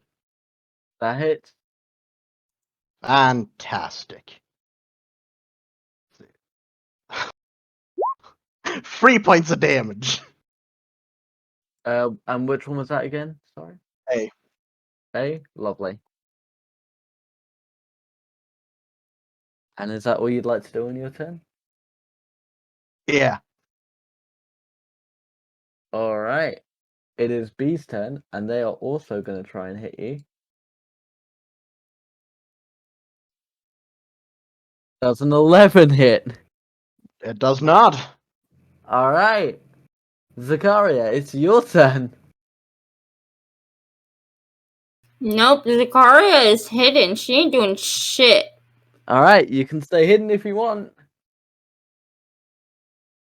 In which case... It was at this moment Sverkr knew he fucked up.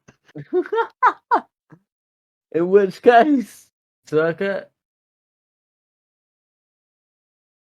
Yes. That's a 15 hit. A 15 does not hit. And now it's your turn again. Hey! Jesus fucking... I will strike at A again. All right. That's a 16 hit. That hits. Okay, fantastic. 4 points of damage. Okay. And now B is going to attack you. Yeah. And they miss again. Fucking... My rolls are shit. Holy... Okay. I ain't complaining. Yeah. Right, Zakaria.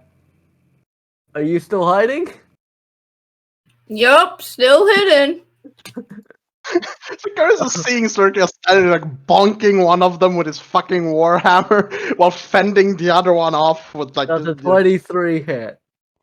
Yes, it does. You take 7 piercing damage. Oh no.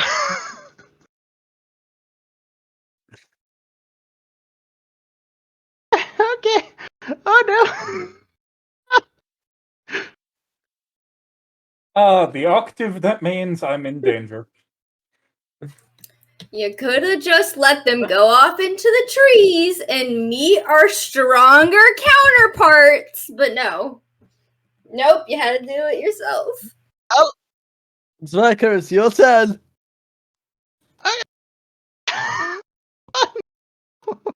no. Oh no. This is bad. This is oh no, this is This is exactly the kind of thing that causes issues. You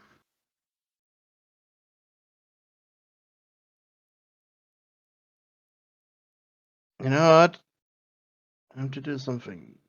Time to do something dumb. Oh, because everything before that you've been doing has been so smart. I mean, well, thank you. I would like to cast Inflict Wounds on A. All right. Okay. It's a touch attack spell, so. Yep.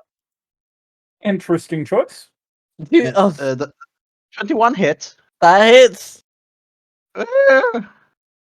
That is 20 points of necrotic damage.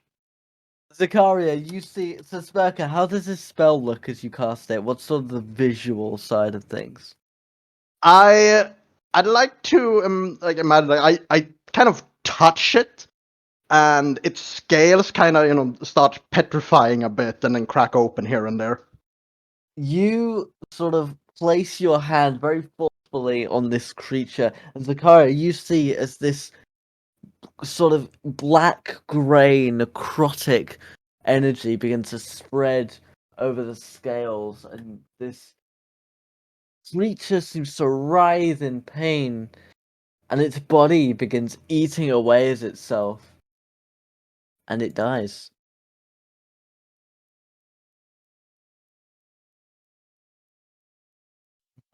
I'm going to turn to the other one and basically be like, "You want that as well? Like you want some too?" Does a 17 hit? Yes, it does.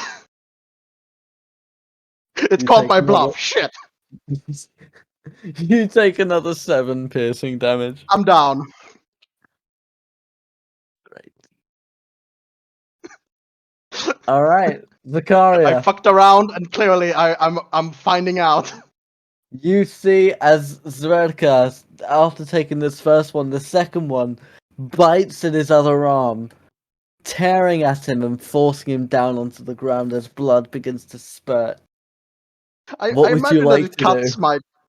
I'd like to imagine that it cuts my taunting off like Oh, halfway through. your brand new chainmail is already damaged.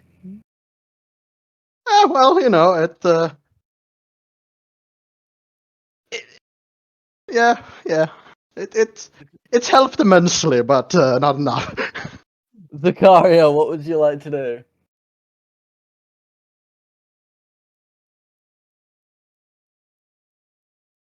Okay, so upon seeing this, Zakaria is gonna load a bolt into her crossbow, aim for B, and shoot it.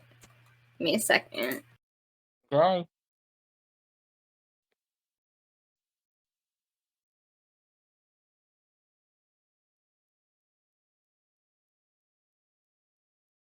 Oh, Seb, it's the fourth session. I know.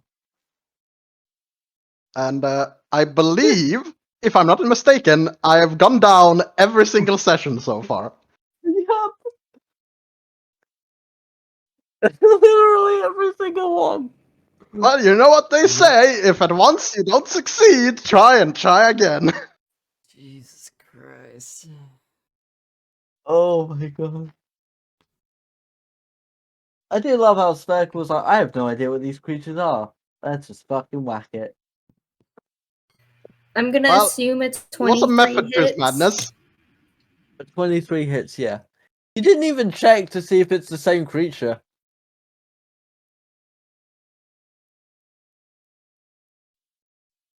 You're just like, oh, big lizard, we've been following lizard tracks. Yes, the process of elimination.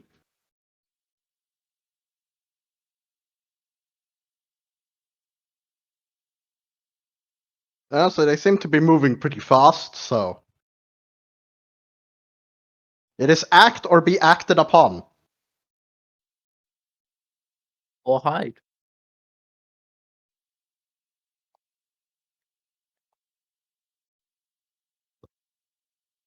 But hey, if Sverkr meets his end being food for a giant lizard, taking revenge for the death of its friend,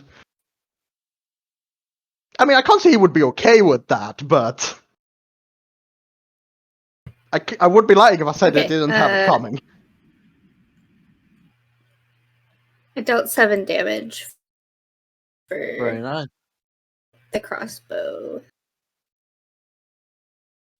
Zverka, as you sort of lie on the ground trying desperately to hold your wound together, you see this crossbow bolt fly over your head and pierce this creature, who then hisses and turns to stare in the direction of Zakaria.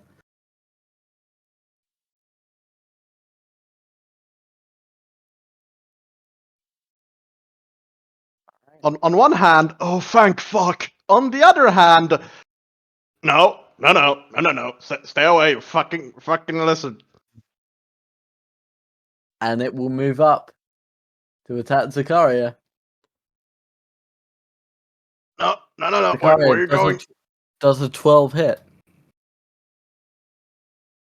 It does not! Hell yeah. It's your turn.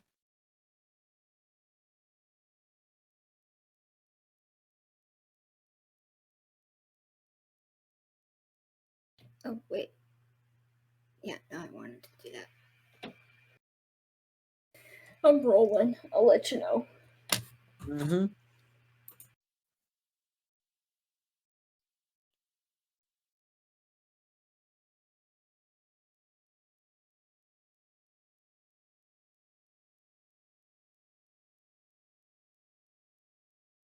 By the way, Seb, I did roll your first save. Alright. You got a number between 1 and 20. Holy shit. Actually, that's a lie. You got a number between 1 and 19. You'd know if you got a 20. That is true. Man, I can't believe 0 is off the table. Question, is 0 an odd or even number? Technically, even? That's a little odd. I got a nat 1 Oh, no, that's a fumble. for a total of 5.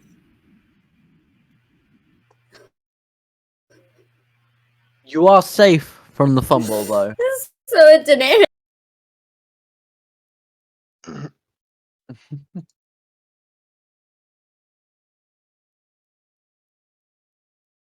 Alright. And the creature will again go to attack you. Does a 22 hit? Yes, it does. You take 5 piercing damage as it bites at your arm.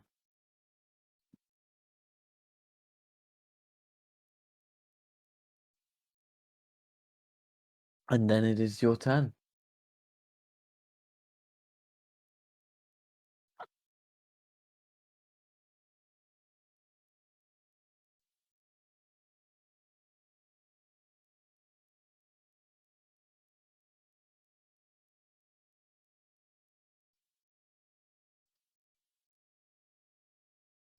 Okay, I am going to cast Sword Burst. And so they need to do a dexterity saving throw. Alrighty. They got a 7. All right, let me roll their damage.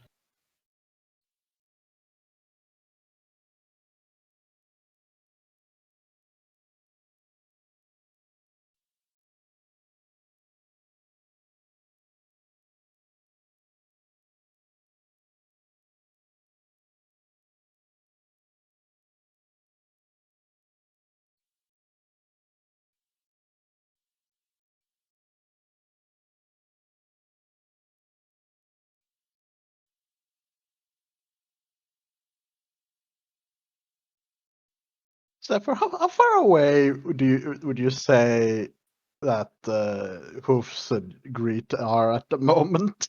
Only 1,000 feet. Ah, all right, good. With no reason to rush. Yeah, I know. Yeah. So that's gonna be 4 At least they'll damage. get here in time to see our corpses. All right. We're on to Sverkr's third death save. Okay. And then the creature is going to Okay. attack you again, Zakaria. I'm not dead yet. There's a 14 hit. No, it does not. It does not. Oh god, thank God. Hell yeah!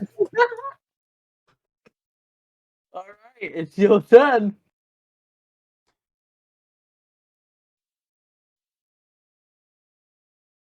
All right, we're gonna go for a second round of sword burst. So dex save. Next save. They got another 7.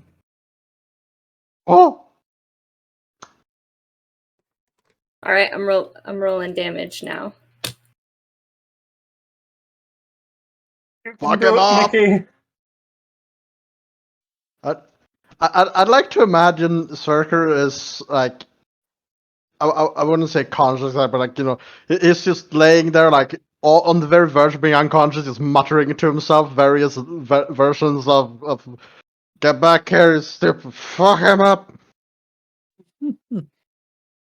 Like halfway trying to like taunt the lizard to come back, and halfway trying to be supportive, like "fuck him up."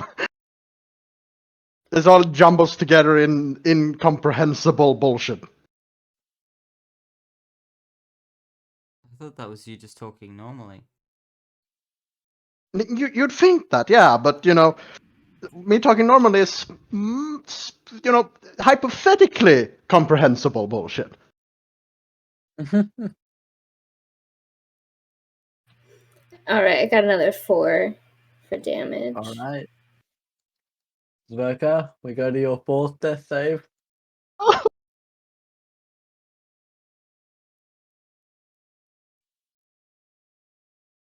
And then the creature is going to attack you again, Zakaria. Oh no, this is not good. Actually, it's Does as good as it's bad. A 12 doesn't hit. It does not. All right, it's your turn.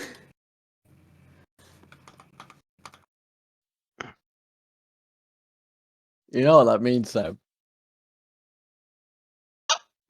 All right. We're gonna go 3rd times the charm with this sword burst. So I need a dex save. I'm gonna do it again.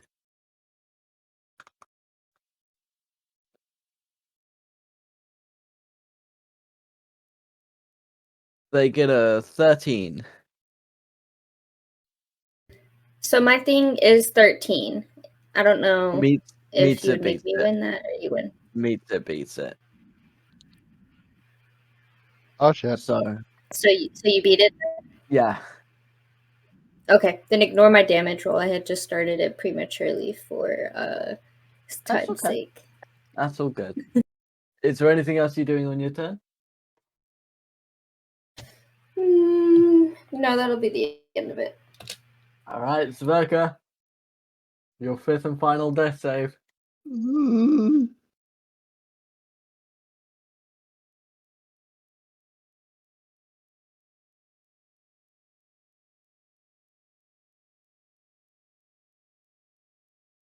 I don't like the silence. You get up with 1 hit point. Oh, It is your turn. I assume I'm laying down on the ground. Yep. Yeah. Wouldn't be half my movement to stand up.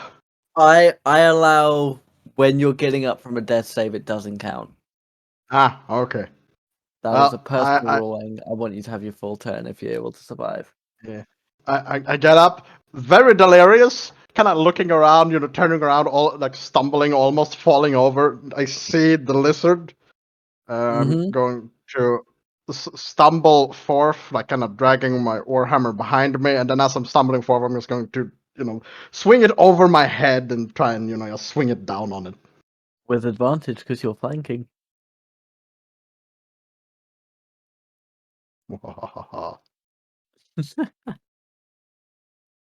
19 to hit. That hits. Fantastic. Why did it roll?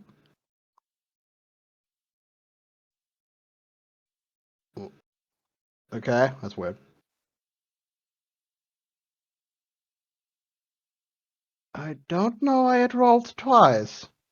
Because it's advantage. No, I mean the damage rolled twice. There's one-handed and two-handed damage.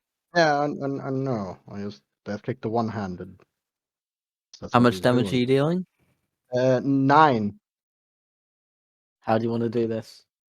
Oh. Yeah, just come up from behind, bonk it. I assume that my hit would basically hit it like in the neck, like where right, like kind of in the middle of where the head like connects to the body. We could say that, yeah, sure. Yeah, as I'm just coming up from like kind of slightly behind it, maybe slightly at an angle from behind it. As a beginning, just dragging my hammer, and then just kind of lazily, to be honest, bringing it up from behind and then over my head and just straight down on the neck. So, Zakaria, as your spell kind of dissipates and you're kind of sort of trying to find your footing again, you see the creature sort of get ready to come and pounce on you before you hear this almighty crack as an orcish warhammer comes battering down across the neck and spine, shattering the bones underneath the scales. Sverkr, bloody, torn but alive, standing over the dead body. Congratulations. You're a Yeah. dumb motherfucker. You know You're that. right. I'm good. You should have seen the other guy. I think I need to sit down for a bit. I'm sitting down on the large reptile's corpse, just using it as a stool, just sitting down. Alrighty.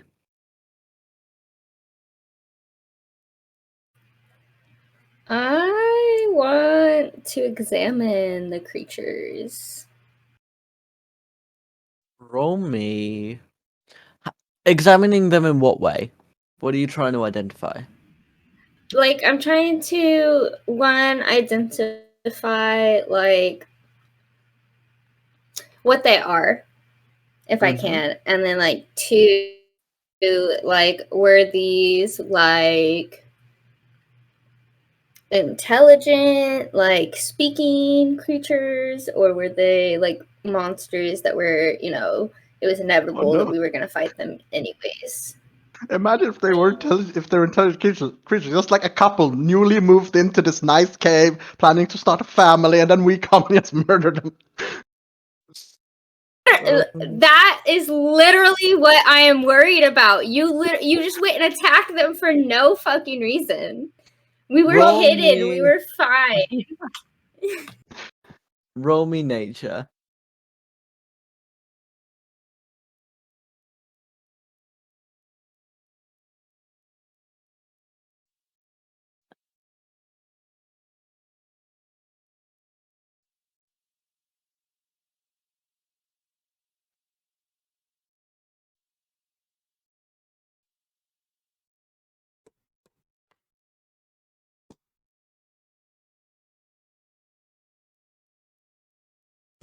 Also, Sever, while I'm sitting there, I would like to inspect my chainmail to, ascertain the level of damage it's The sustained. right arm there's a massive gash in it. And it's also a lot more red than it used to be. Yeah, that one's a given. Out of character, does this affect gameplay-wise anything, It doesn't or? affect gameplay wise. But the blacksmith is their reaction I will not spoil. I got a nat Oh. 20. Ooh. Alright. So, from observing the way they fought and the way they sort of came out the cave, you can immediately identify that these aren't intelligent creatures. As in they are sentient and they can speak. They were, as far as sort of beasts and animals go, you could tell they were incredibly intelligent, but they have no manner of communicating. So you can sort of imagine they're sort of on the level of maybe wolves or sort of domesticated dogs in a sense. You have never come across a creature quite like this. Their scales are a lot firmer and hardy compared to your typical lizard. Also, they are a lot bigger than your typical lizard, about the size of the average man. However, you do identify that the tracks they leave are smaller than the tracks that went in and out of the cave before. Not by a whole lot, but considering that these are, by your account, adult creatures, that there is a larger creature similar to these two still inside that cave somewhere. And it is during your study that through the forest come a familiar Hadzi and Centaur. Greet as you and Iron Shoes wander through towards the cave. You see in front of you a withered, almost malnourished looking lizard, as well as blood that stains the grass. And Iron Shoes, as you get a little bit closer and you see Sverkr and Zakaria, and in the brush of the trees you see a very large lizard, dead, looking like their back is caved in or otherwise deformed. You two have control of your tokens.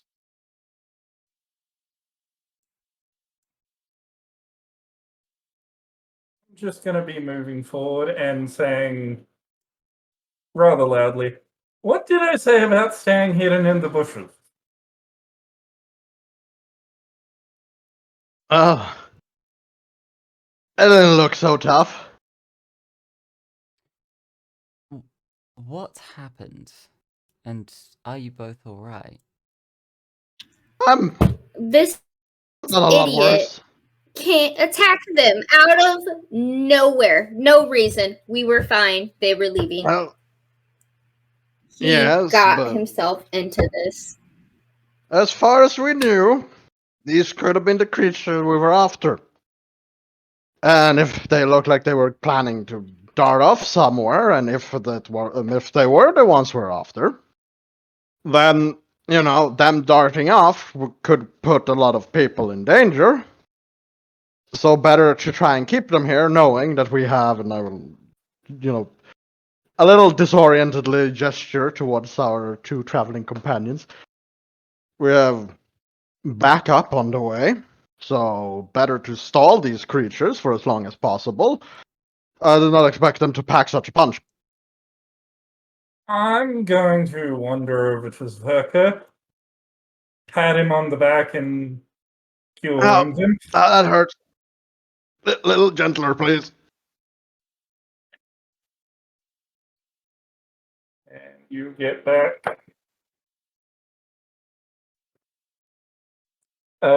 10 points of health Oh, fuck. as I pat you on the back, and, well, at least you're still alive.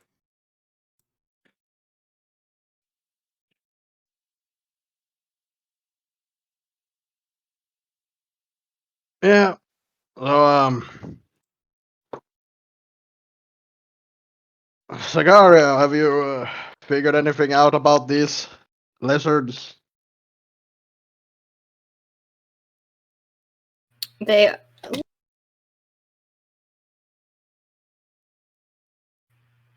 not. What?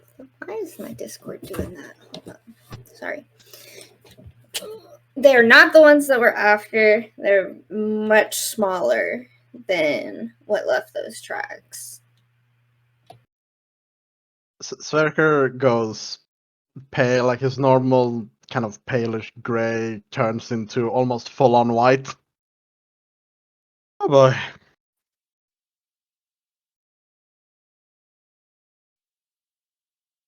Well, uh,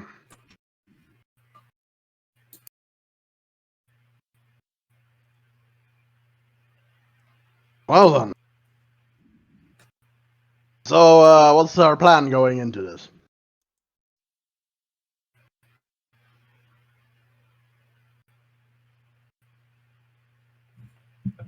Slowly and carefully, and I advise those of us that can be stealthy go first. I'll be in the suppose back that will then. be me. Gotcha. And I'll head in stealth. Righty. As you all head into the cave, again, you will notice that there is this sort of very long, steep decline. Nothing dangerous, you can all make your way down. And as you do, you make your way into this very dark grey cave, lit by the sunlight behind you. And as you get closer and closer, you see what looks to be some kind of log stretching over some kind of cavern. You enter the cave, and this is what you see. On the far side of the cavern, Zakaria, you will see a somewhat familiar green-scaled kobold asleep on a stool, leaning against the wall of the cave, snoring peacefully. What lies before you is a log that has been used as some form of bridge over a pit of spikes. And across the sides of the walls of the cave, you can see little cliff passageways that Sverkr, you could quite comfortably fit through to get across. You do see, Centaur, that you would be able to get over this log with a little bit of care.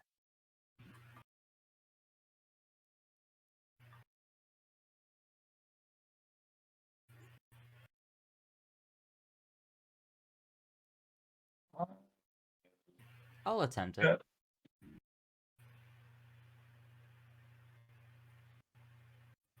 Oh. Greet, were you going to say something? Oh, I was just going to say I might have to go first, but if, Centaur's going to attempt it, I'm basically going to try and hug a wall and blend in with the wall as they cross, just so, All right. Roll me acrobatics.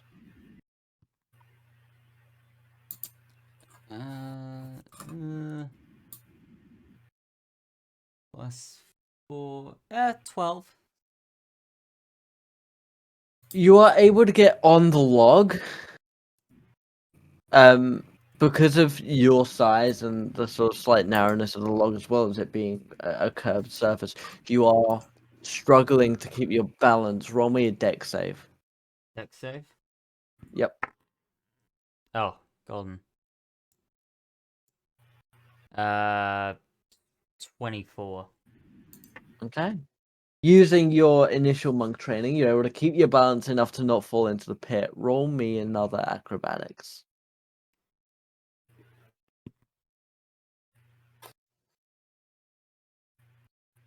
Is that? So that is 13. Alright. You are able to get over the log without incident. You make it onto the other side. Roll me stealth. 4 in a row, Jesus Christ. Dirty 20. As you make it onto the other side of the log, you do not wake the kobold, who continues to sleep soundly, gently. Okay. With the centaur on the other side and the kobold still asleep, how would the three of you like to proceed?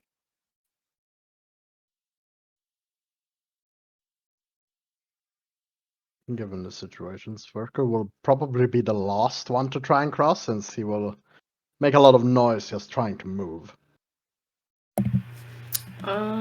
Zakaria is gonna cross, but is gonna be extra careful considering the damage taken from the lizard. Okay. Roll me acrobatics.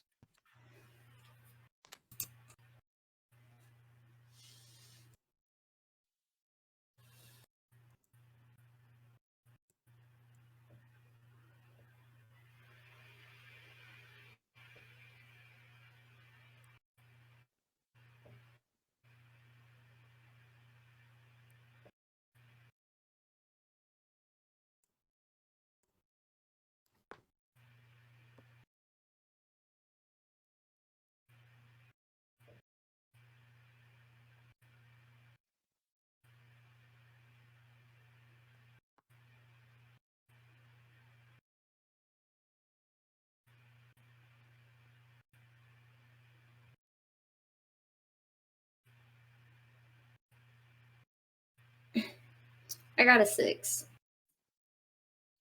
You try to get onto the log, however, as you begin making your first few steps, your footing does slip. Roll me a dexterity saving throw. Oh god.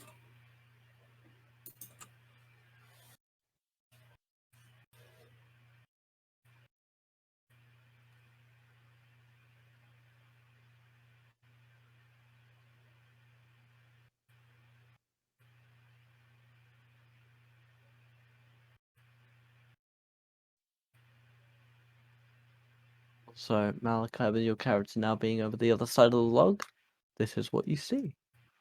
Okay. So, did you say that Zakaria slipped? Yes. Can I throw my rope out to them to catch?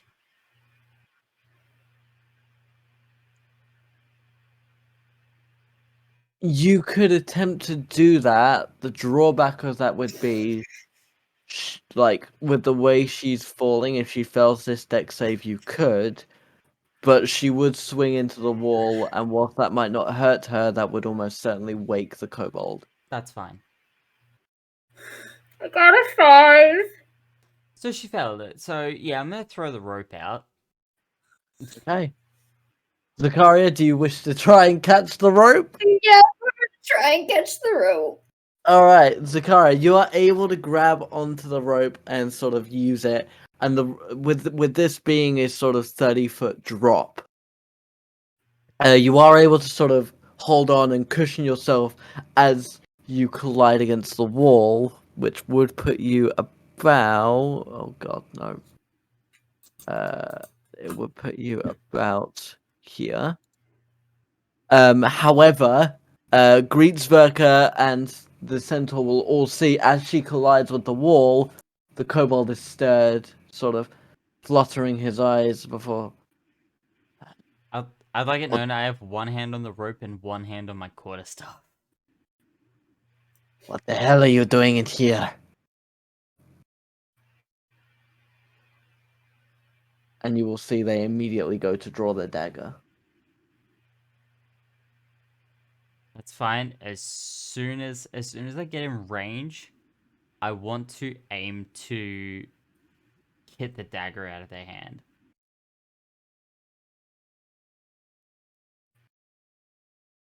Leave this place. Now. You have no purpose here. Well, actually, we do.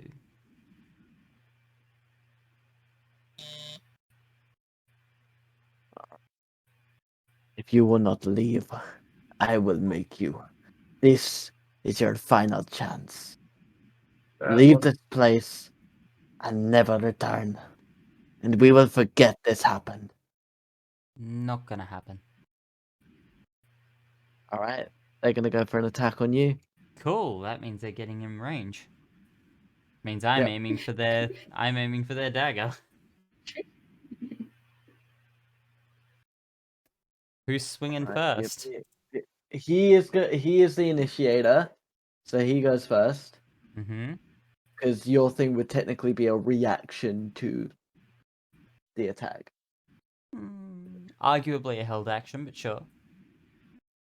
Held actions are still reactions. You're basically making your action into a reaction to a certain movement or action. What is Either their way. roll? Does a 14 hit? No. All right, they miss. Roll the hit.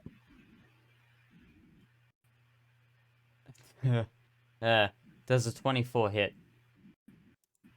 Roll for damage. I'm aiming for the dagger.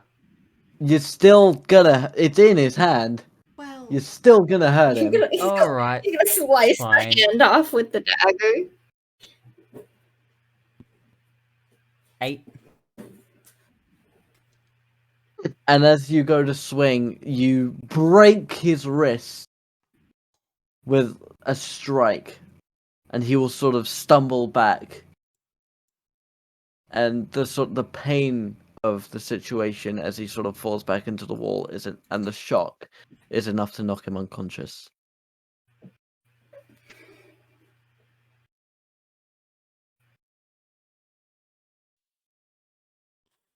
All right, so can I like try climbing up the rope then? I mean, getting right, up- yeah, you're still very much like just Mm. you don't know what's going on. You've just heard a familiar voice. You've heard Pony Boy, and then you've heard a thwack and a crack, and then something fall over. Ah, yes, the normal sounds. Mm. So yeah, As a- I'll just try and climb up. I was about to say, as a dagger also goes flying past her into the abyss. No, did it go into the abyss or did it fall on the floor? Because if it fell on the floor, I'm picking it up and putting it in my inventory once I get up there. It would have fallen on the floor near the log. I would have said the other way. I'd have smacked it towards the middle of the room, towards the bed. Either way, it's on the floor. It's not in the abyss. Yeah. That's the important part. Anyway, I'm gonna follow after the other two while Zakaria is climbing up. All right, Yeah. Zakaria, you are able to climb up the rope with little incident, and you make it onto the other side. Great, roll me acrobatics.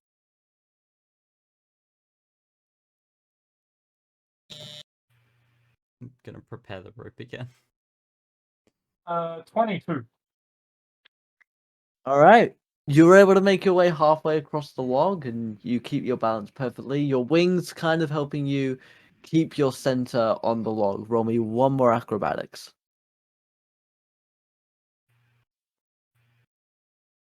Dirty 20. And you make it over to the other side perfectly. A stylish little landing. Sverkr, what would you like to do? Yeah. Would you like to take the log, or would you like to take the passage? Which one looks the safest? Definitely the passage. You can I'm kind gonna of take the passage. see that this passage is kind of designed for smaller people. You would just be able to fit. And you can kind of see this is what the kobolds kind of use to get around. Yeah, I'm using the passage. All right. Zverka is able to use this sort of rocky passageway to get around and pops out just here. And you sort of come out and just see this unconscious kobold. And Zakaria, as you climb up to the surface, you will see a familiar green scale kobold with a very broken hand just lying unconscious on the floor.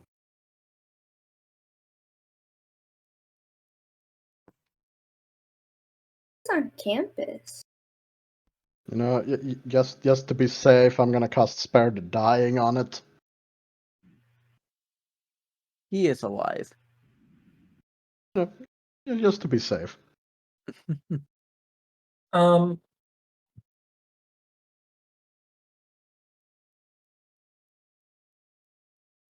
I'm going to check him over, and if noticing the broken arm, I'm going to attempt to splint it. I'm not going to use any magical healing. I'm just going to. Okay. First, roll me investigation.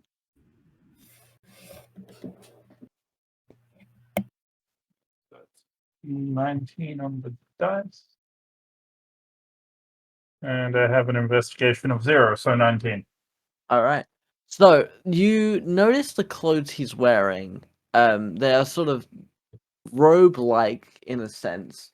And the insignia on them is these sort of 3 red claw marks going down, almost like a Roman numeral 3 being clawed. In red, the robes being a very dark black. In his bag, you will find a uniform for the Myrmidon Academy, specifically of House Current. Hmm. And now roll me medicine.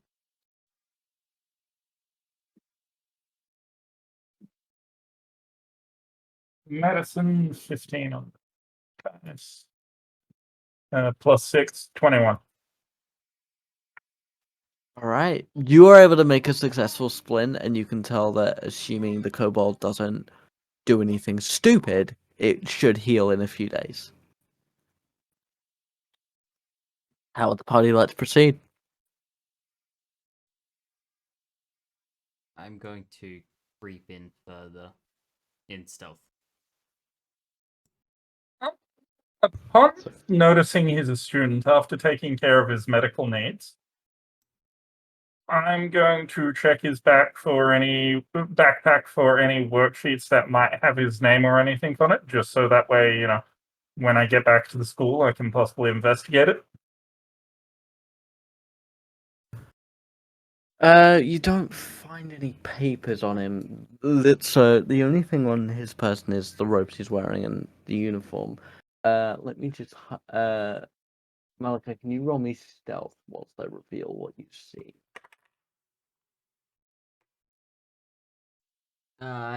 That's gonna be a 17. Also, can I pick up the dagger and put it in my inventory? Yep, absolutely. Right.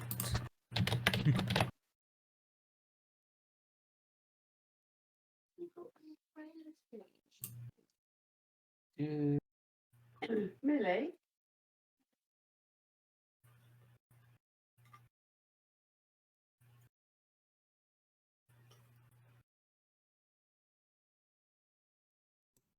There you go, Malachi. You are not noticed by anyone.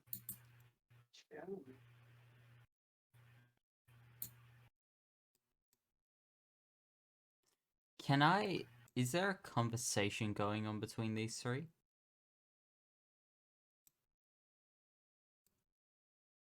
Give me 1 second.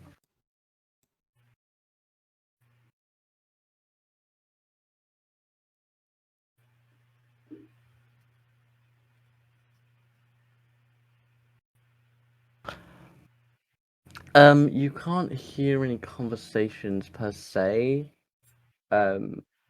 What it sounds like for the most part is people either resting or the sound of someone maybe cooking something. Okay.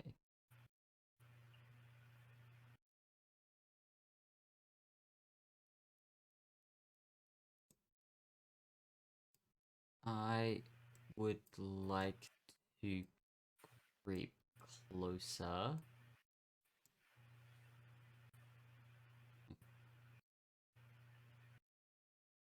Ah, fuck it. I creep to here. No. Here. Risky. Okay, give me a moment.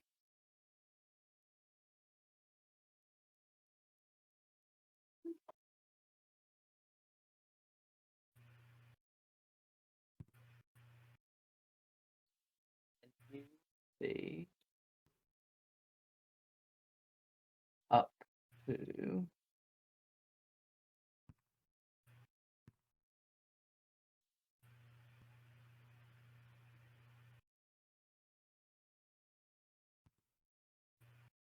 here.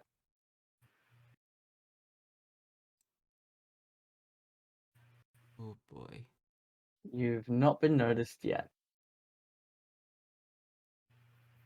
Well, whilst the centaur is slowly moving up, what would the 3 of you like to be doing?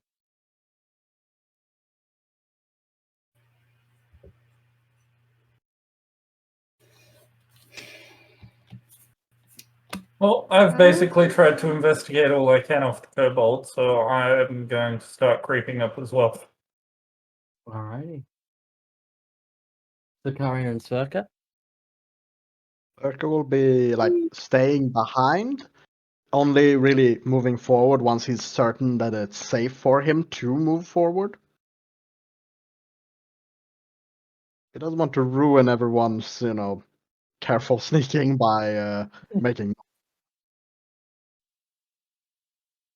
Yeah, and Zakaria will sneak forward to kind of stay in between Greet and Svetka.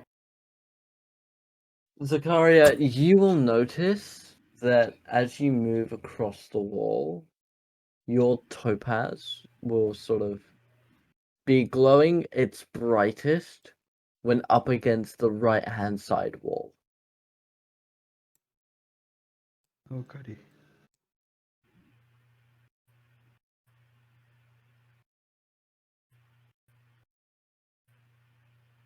What can I see on this table?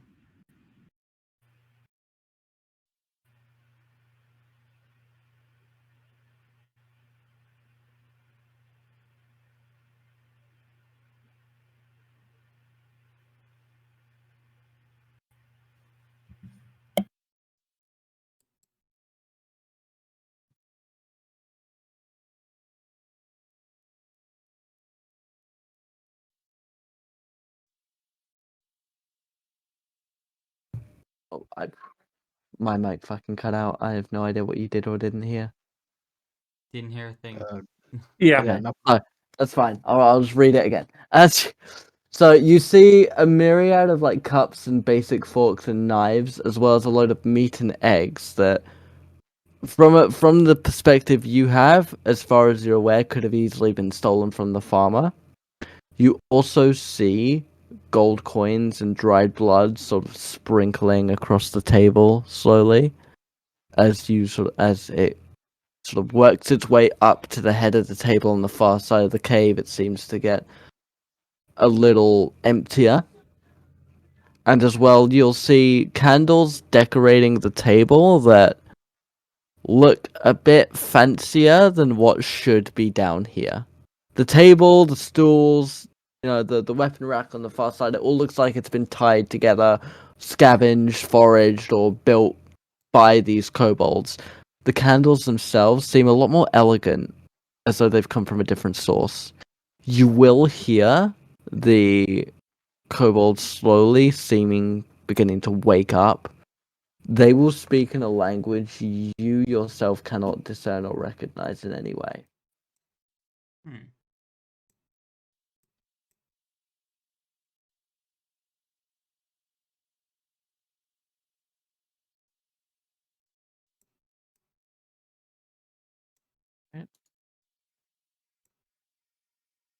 If that's where you're going, Gree, I will reveal a bit more.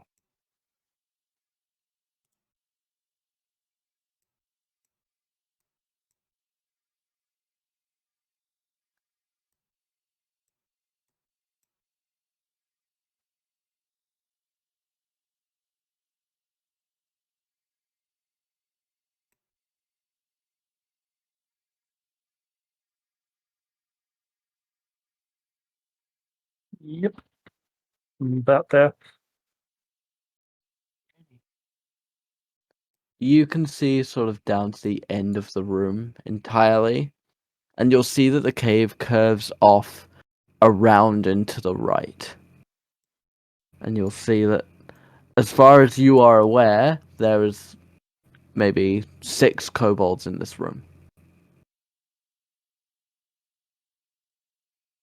Each of them seem to be of different color scale.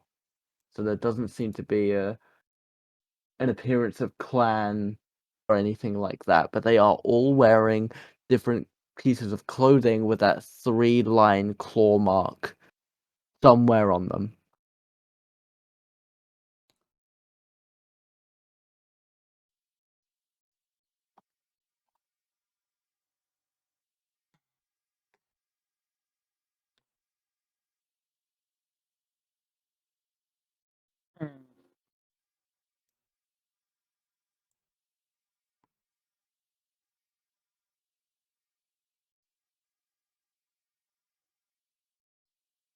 The centaur is going to look at you and basically just he's got his quarterstaff and he's going to take like a battle stance with a bit of an inquisitive look.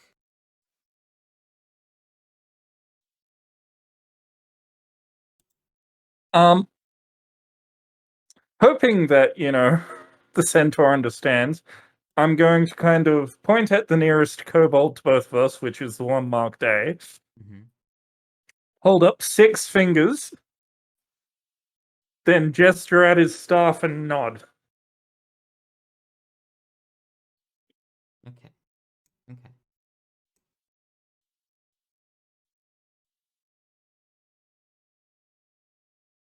While this is happening, Sverkr and Zakaria, are you up to anything?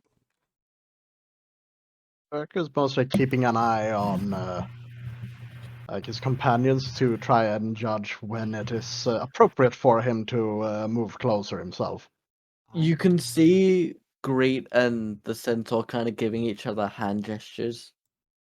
The centaur holding his quarterstaff quite firmly. Mm. I'm going to attempt to sneak down to greet. Roll me stealth. Okay. I figured crossing the cave was gonna be what did it. Yeah, I kind of did as well. 19. You are able to sneak across. Like, you do notice that one of the kobolds seems to maybe have noticed something, but he kind of shakes it off, assuming that he's just hearing things in his, early hours of wake. I'm going to. Zakaria, very quickly, Zakaria, what are you doing? Oh, I'm just trailing behind, watching it play out. Okay. As you get closer, you can hear the kobolds, and you don't really know why, but you can kind of understand what they're saying innately. And the conversation you do kind of hear is one of the most distinct being one of them sort of saying, "Where are the drakes? We need to feed them before the hunt."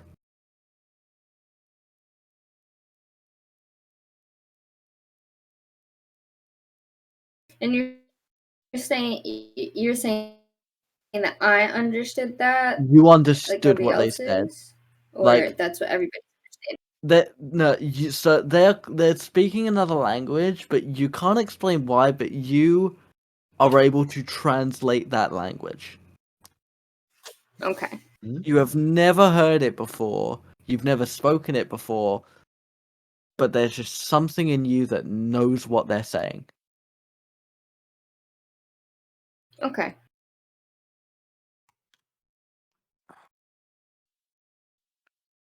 All right.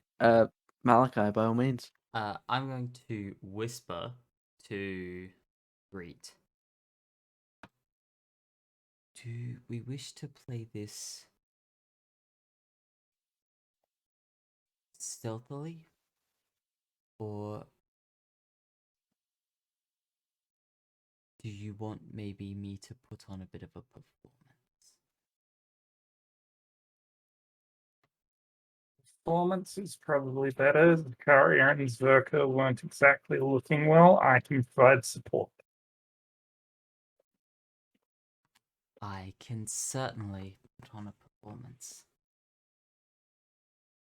If you want to hide in the right hand wing over there,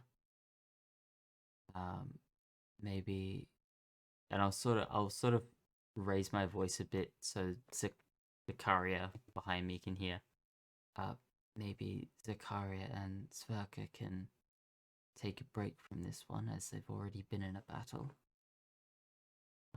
The two of us should quite easily be able to handle 6 of them.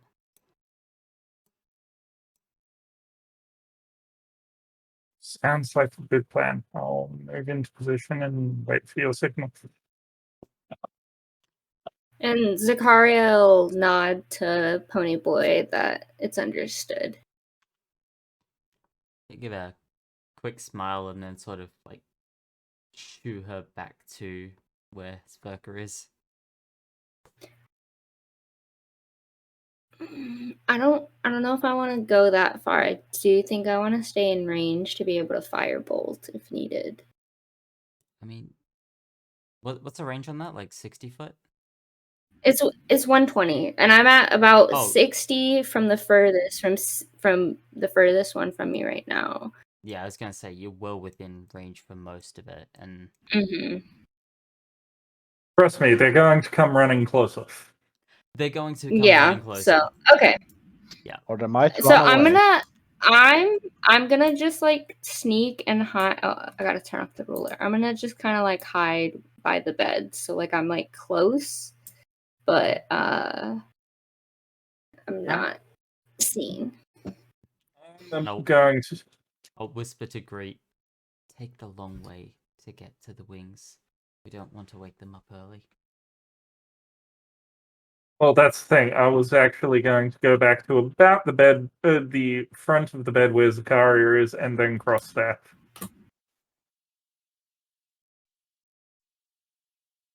Right, that's safe from being seen, absolutely.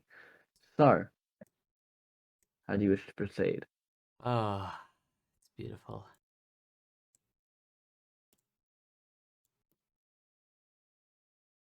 Quite loudly. Hello, everyone! Oh, big All dumbass 6 of grin them on my will face. turn to you.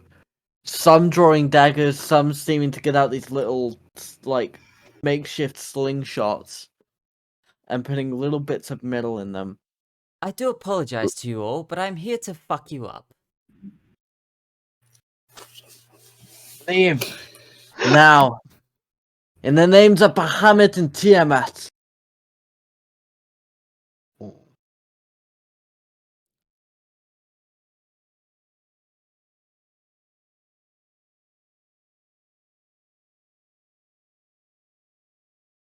We will not give you another chance. Leave now or be executed.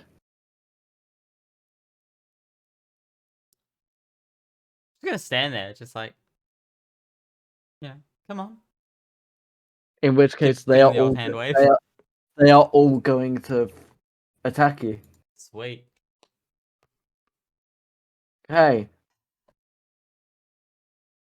We will do this one at a time. Because I think it's best that way. This one is going to move up and attack you. Mm-hmm. A 14 doesn't hit, No. if I remember right. No. And then the other 5 are all going to let loose little metal shards from their slings. So, does a 21 hit? That'll hit. You take 3 bludgeoning. Okay. That's a fumble, Sweet. Love to see it. but they are safe. Does a 15 hit? Nope.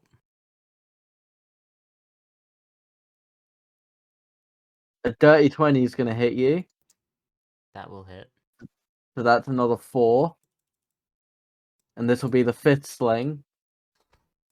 And that's a 19. Does that hit you? Oh, that's gonna hit. And that's another 5 bludgeoning. Well, shit. Did the centaur maybe The fuck centaur up? bit off way more than he could chew.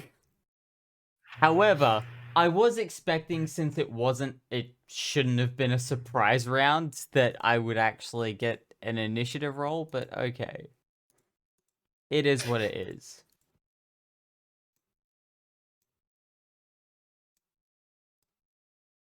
Are you still up? No, fuck no. Alright. I don't know. I can't see HP from You the screen. dealt 12 damage to me. There is I'm not no class that counting! has any more than 12 on level 1. Barbarian can. Am I a But barbarian? I don't know what your HP is. I'm not counting on this screen. I've had to roll 6 fucking attacks! Give me a It does break! make very valid points. Fucking bitch. Yeah, so I'm down. All right. That is then going to be an initiative roll. Oh yeah, now I get the initiative roll. Fucking awesome. They said they were going to attack you, and you didn't respond.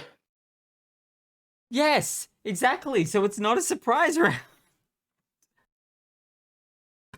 No, but so they have said they're going to attack you, and you allowed it to happen. You didn't move. You said you do nothing. So, regardless, Zakaria, Greet, and Sverkr, you will roll initiative. Because the centaur is down, they automatically go last.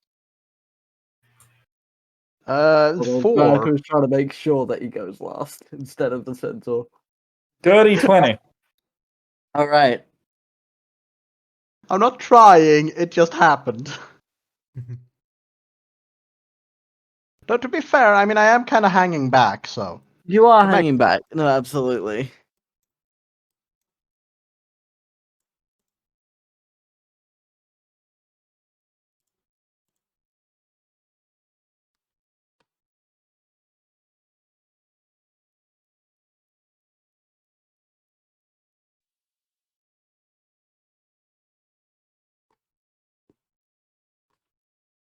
Gotta wait for Zakaria. I got a 19. Alrighty.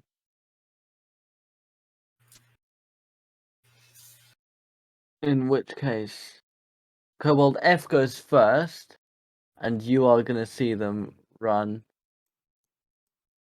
down the cave and out of sight.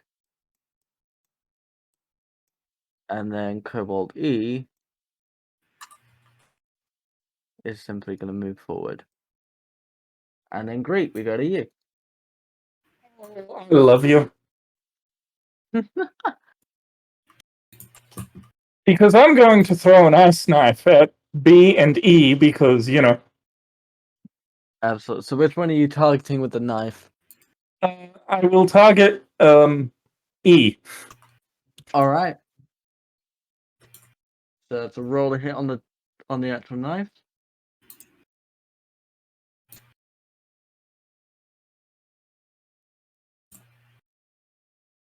That's 24 Yeah, that'll do it. He's a fucking kobold. for max damage, which is 10. Alright, you fire off your knife towards the kobold, and as you do, as it sort of leaves your palm, this sort of large, sharp razor shard of ice plows into the chest of the kobold, who, from the force alone, taken off his feet. And he dies. And then, what is it? A con save for the explosion. Dex. Dex save. Yes, dex save. And it's just targeting B, yeah? Yes, Alright, they got a 13. I can't do that math. fails. Okay. 10 points from the shatter. I rolled double fives. And yeah, he's absolutely wiped the fuck out. This sort of massive explosion of powder and snow just coming across him, and you can see his entire body seems to freeze up. And he just eventually, you sort of see him go to his knees and then onto the floor, onto his side. And they are both dead.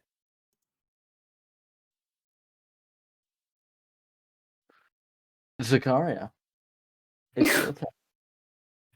He's Malachite. I was expecting them to do the bunch up thing before, you know, you went down, and that's what my plan was.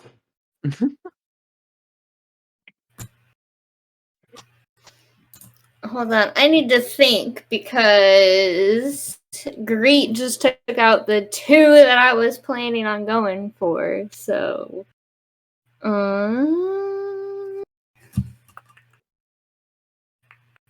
let's see here. I am going Completely forgot you to. had ice knife. Who, me? Yeah, I completely forgot you had that. I mean, I would have done the same thing either way, but I was like, oh shit. The little boys are dead. Okay.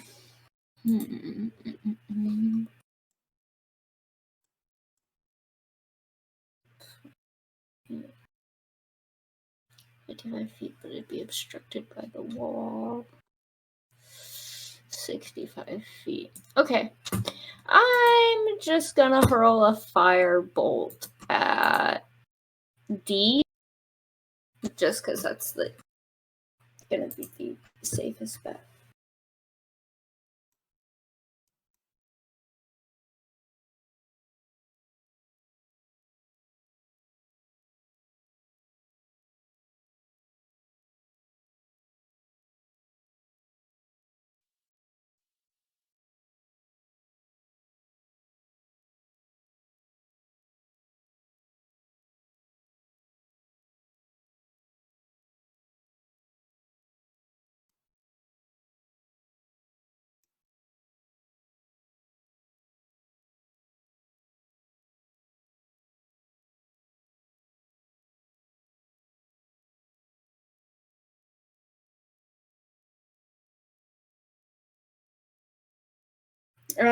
Does a 12 hit? Yeah, 12 hits. Alright, rolling for damage. And this is at D, yeah? Yeah, D. Got it.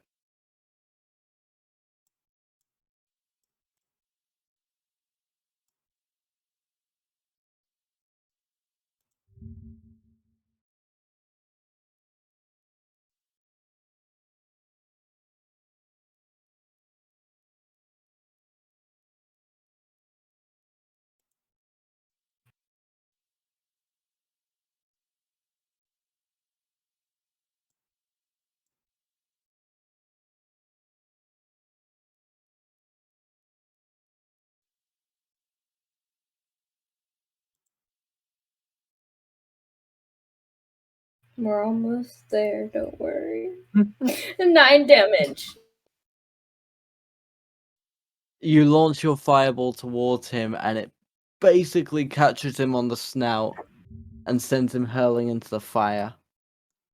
And he dies.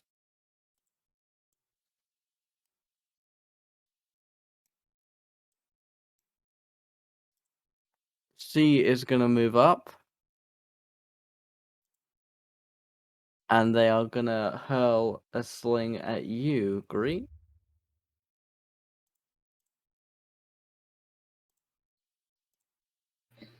Does a 17 hit? 17 does not hit. Alrighty. And then A is also going to hurl a sling at you. Does a 6 hit? Yeah, the 17 was typo, Yes. the 6 totally hits. Yeah, cool. Alright. Sverkr, we go to you. Right. Okay. If he doesn't run forward and hit this one with his axe like an idiot, I'm gonna be a little upset. Why you gotta do Well, that? Why you gotta do that? I'm provoked, but you ain't gonna do with it my provoked. stubby little legs, I can't get to any of them and attack. You can get to the unconscious one.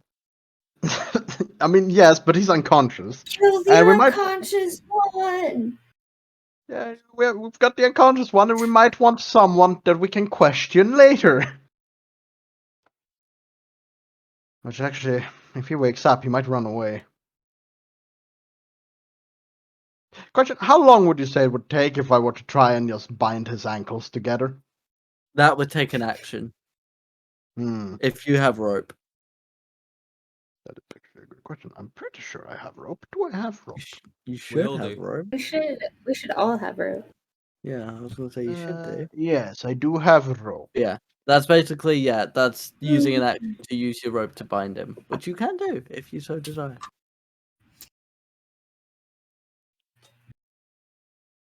That's what I'm gonna do. I'm going to tie up the unconscious one. Okay. He is not only unconscious, he is also bound. Yes, and once I have bound him, I'm going to use my standard movement to move closer. Alrighty. And then the centaur is returned to 1 hit point on a nat 20. Hell yeah! Kick their asses! Kick asses. Don't mind if I do. Double-handed quarterstaff attack on A. Yep.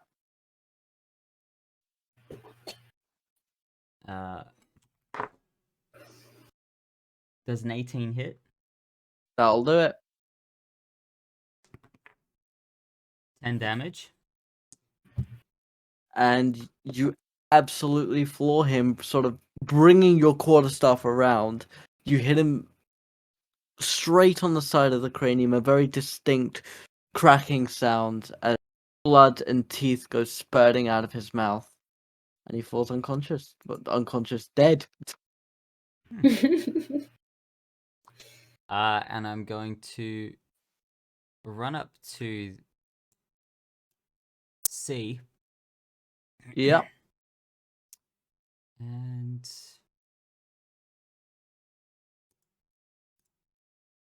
I need to find the exact wording for this.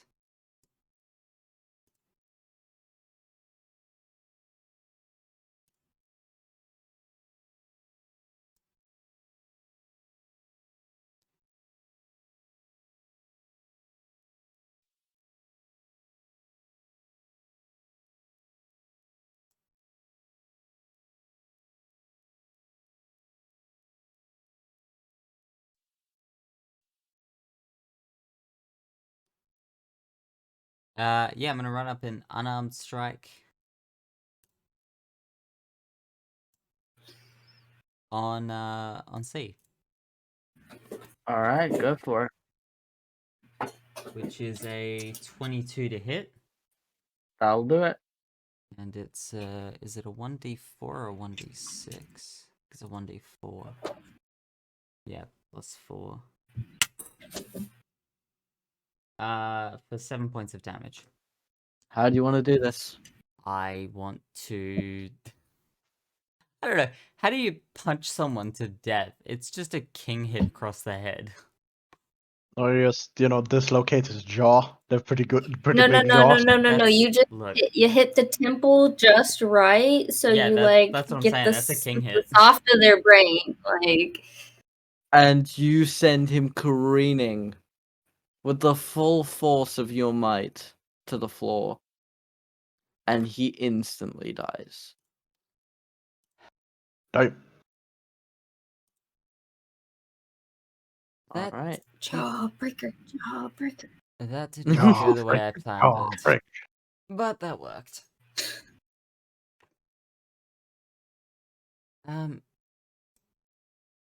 Wait, where's the other one?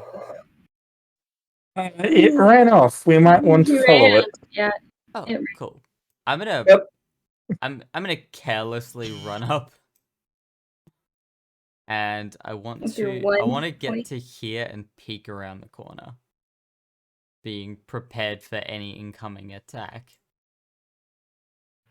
Alright. Oh, let's reveal stuff. Give me a moment.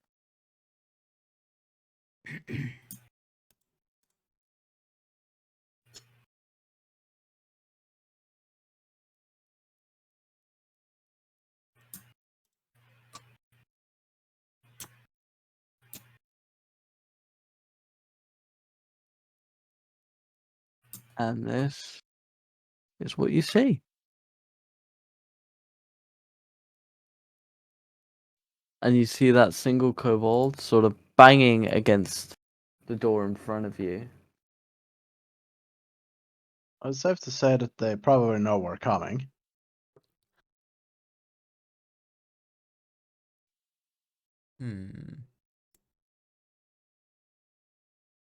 Zephyr, if I wanted to use my quarterstaff as a thrown javelin, Would that be the one-handed attack damage? I'll say I'll say that's probably the best way of doing it. Wait, I am quite literally going to just jump, sort of run around this corner and just 5, 10, 5, 5, I was 10, about to 15, say, 20, before he does 25, that, if I have a 30. chance to catch up to the centaur, before you do anything too crazy here, and I'm going to hand him 3 berries.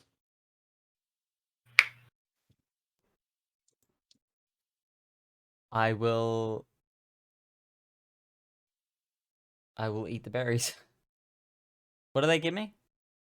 Hit point One each, HP, because when I have Hit a point. spell slot, I cast it before I go to bed each night.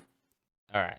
So I'm gonna run up to here and just throw my quarterstaff at the back of its head. Roll the hit. That might be because I've bumped something Baronade. Hold on. Let me turn it down on my end before. Does a 15 hit? Yep, as you throw your quarterstaff, it hits him square in the back of the head with enough force to not only knock him against the wall, but to have the door that he's standing in front of go swinging open, revealing an office inside. I would also like to point out that is 8 bludgeoning. I, Does that change anything? Is that any Well, better, Baronade, I'll- or is it still pretty just loud? guarantees that thing is not I alive. I won't lie. Like you didn't need to roll damage. Like a thing like that would have killed him regardless. Oh yeah, I just wanted to make sure. But yes, with his dead body on the floor, you are basically what is revealed to you is a large wooden office, very pristinely kept. Bookshelf along the back side of the wall, a fireplace with an armchair, what looks to be some kind of closet or perhaps a wardrobe, a dresser, a bed with a bedside table and an elegant candle flaming inside, a chest on the far side, seemingly of elven make, and clean bones. I'm going to pick up my quarterstaff. Oh, and you will also see, sorry, a large table on the other side of the room with scrolls and books on it, as well as a quill and ink pot. Each of these scrolls will be closed with a seal, which is these 3 claw mark like lines going directly downward.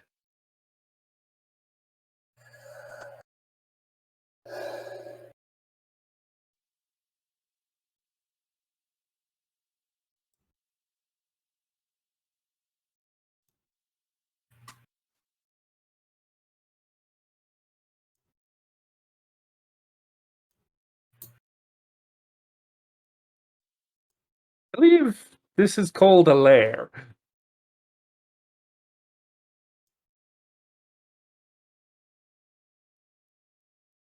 So the owner doesn't appear to be home.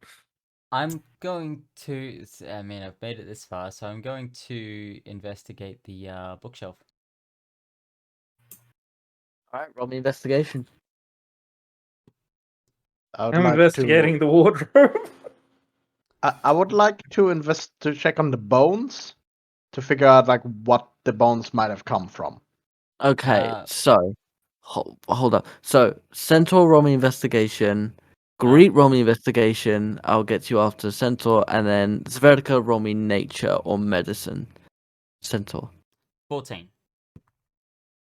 The books seem to be perfectly placed, each one very delicately chosen in where it's supposed to be. You will notice one distinct detail is on some of the books there seems to be this golden buckle around the casing. Greet. 15. So, are you looking at the dresser or the wardrobe? The wardrobe. Okay, so the wardrobe is here. It's this little sort of Yep. extension, and it does not open. There is no lock on it. There is nothing sort of holding it closed, but no matter how much you try the handles, it does not open. And Sverkr. I got a 9. These bones, you can tell they did not come from animals. Whether they came from the creatures you fought outside, or whether they are humanoid, or whether they are some kind of other beast or monster you cannot identify, but they are not animal. And Zakaria, what would you like to do?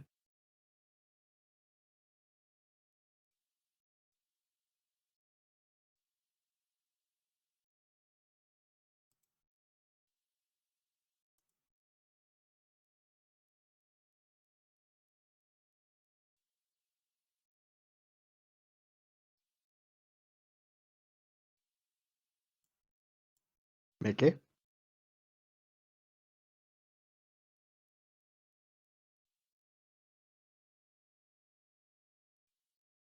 We'll give Mickey a moment in that case. Centaur, having made your discovery, is there anything you'd like to do to proceed? Sorry, did you say there were letters on this table? So on the table there's a few books and there's 3 scrolls, and each one is sealed with the mark that each of the kobold has been wearing. I'm gonna take the scrolls, Okay. and then I'm going to head down and investigate the fireplace. As far as you can tell, it is just a typical fireplace. The one thing that does seem odd is there's no kind of chimney or exhaust for the smoke to go, though no smoke is being produced. As well, there's not really any kind of charcoal or wood for the fire to be fueled by, but again, it just burns. Hmm. The floor is open. After gonna having check. investigated the bones, I would like to check the chest here. Alright. Again, it is locked. There is no way of opening it. Again, you can very easily identify it. It is elven in design, though its make, its structure, its physical build seems a lot more intricate than elven. Hmm. So designed by elves, but made by something else. Interesting. How heavy is it? Like if I tried to lift it, how heavy is it? You cannot lift it. Okay, that tells me. Sorry, how much does it weigh, Zephyr? About 62 pounds, not including contents. Yeah, you think I wasn't ready for that shit? No, I figured you were. I just find it funny that it wasn't me for once. Going to check the dresser. Okay. Again, you go to pull the dresser and it doesn't open.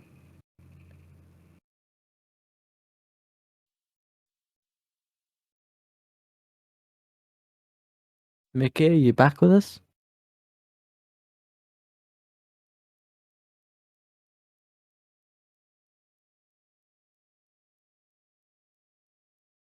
I'll take that as a no. Did they say they were going somewhere? Yeah. Oh, yeah. No, they're gone to Russian. My bad. I didn't. They've just put it in the live Ah. session chat. Okay. Well, that's a question everybody else should be able to easily observe. Is Zakaria's gem doing anything? It is bright. It is rather bright. And it seemed it's not as bright as it was when you entered. but again, it seems to be glowing at most when you come to the right-hand side wall. So over near the bookcases. Near the wall with the fireplace, Wall the with dresser, the fireplace, yeah. bed. So Okay. the right-hand side as you walk in. Sorry. Yes. Does the fireplace produce heat? Yes. Hmm. I'm gonna check the bed and the bedside just to be thorough. There does not seem to be the bed is perfectly made. The candle burns bright and elegant, the very same candles that you saw in the main room. But otherwise, nothing really seems out of place. Again, to you, it looks like an elven bed. I'm Lift the gonna pillow, check under the bed just to be sure. Nothing underneath the pillow. Centaur. I'm gonna check the bookshelf. I want to see if there's any like levers attached to books, etc. I know, You just want to see try what's there. you try pulling a few of the, but a lot of them seem to be history and magic based. Mm. You pull one of the books with golden buckles on, and the fireplace goes out. Mm. How many others with golden buckles are there? There are 4 others. 4 others, so 5 total. What can you tell me about these 5 books? They look identical. They look identical. Of course they do. Brown casing, golden buckle on them. The leather around the buckle seems to be black. Zakaria, now that you're back with us, whilst these guys are all investigating different parts of the room, what would you like to be doing? I just want to sit. At this moment, I'm tired. I'm exhausted. I just want to sit while they do the investigating. Would you like to sit in the big chair? Oh god. Yes. Alright, you sit in the big chair. Turns out the chair is a mimic. Oh, don't say that. Don't put ideas in his head. You all see Zakaria sit back in this big red chair. Zakaria, it is unnaturally comfortable. Like, you could fall asleep in this chair very easily if you wanted to. Yep, I know that feeling. How would the rest of the party like to proceed? I'm gonna pull the books left to right. All 5 of them. Okay. So the furthest one to the left open you hear Sverkr an unlocking sound by the chest. I will The open the chest. one moment. I've got a lot of things I need to handle right now. Give me a second. The second most to the left is the one that you pulled to activate and to deactivate the fireplace. You pull it again, and the fireplace ignites. The one in the middle opens the wardrobe closet extension in the center of the room, on the wall. The fourth, you hear another clicking sound. Greet as the dresser opens up, and you see a myriad of different robes and clothes. And the fifth one, you kind of see a blur in the corner of the room, and as you look back, the bed has been perfectly made.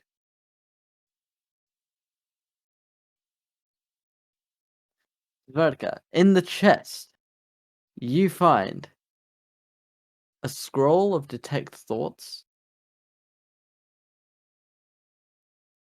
50 gold pieces, 3 potions of healing, Oh, and all your belongings from yesterday. guys, I found our stuff. As well as all the gold that you would have spent it on.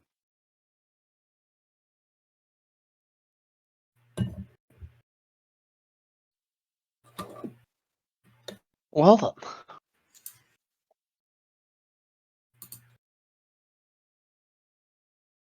I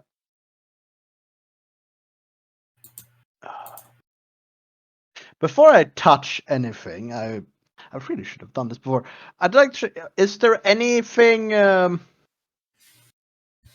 nefarious in the chest? Like if I stick my hand in here, will I lose it? Yeah, if you stick your hand in, your entire arm gets eaten. Like, no, it's just the chest. It occurred to me right now that maybe I should have checked for like traps or something before, but I don't think I'm good with that. So I don't know. The pile of 50 gold is kept separate from the gold that, when you add it up, is the gold that was missing from before. Well, I first things first. I'm going to take the gold that I had spent.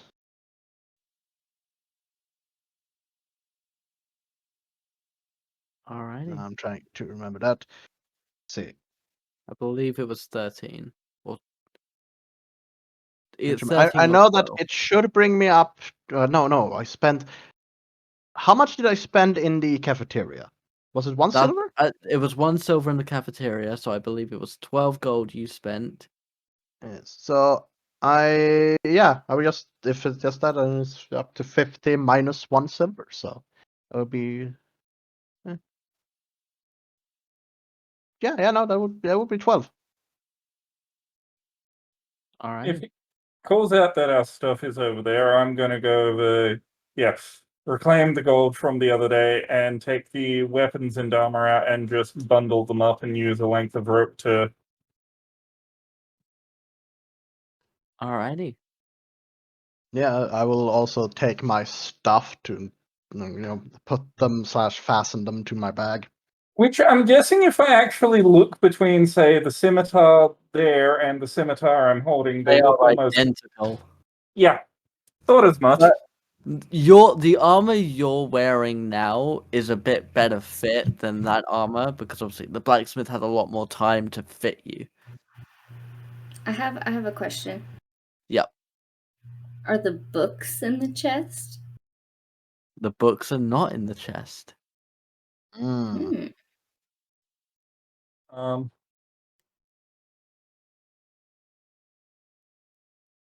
But yeah, after collecting my stuff, because I'm going to ignore everything else, I'm going to go over and check out the small little Okay. wardrobe.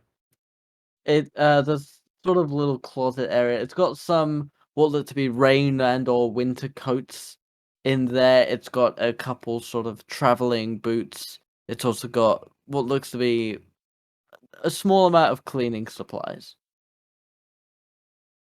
I'm then going to check the back of the wardrobe, being paranoid at this point. Roll me investigation.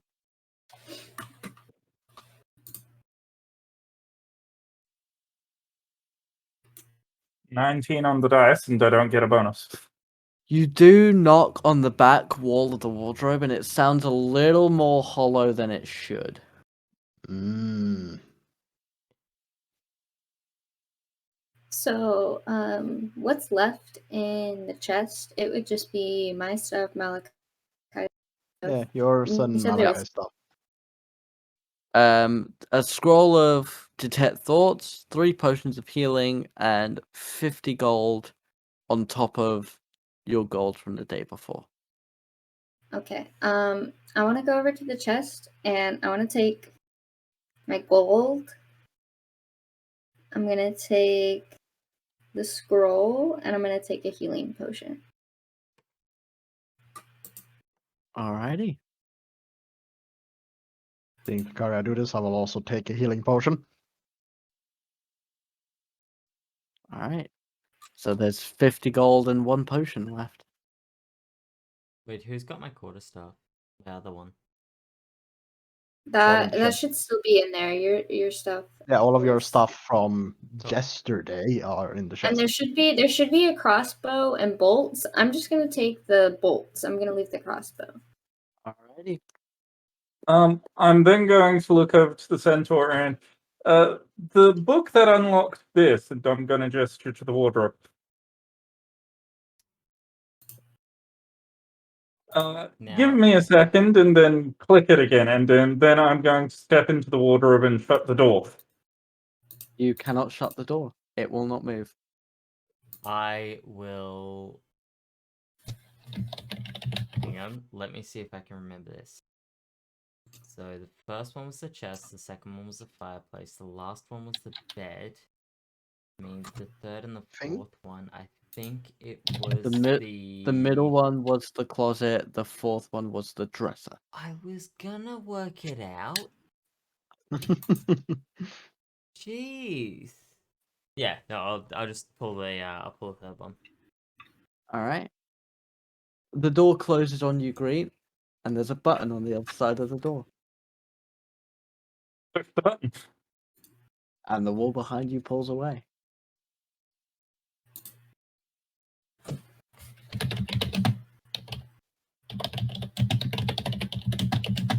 How big is this closet on the inside?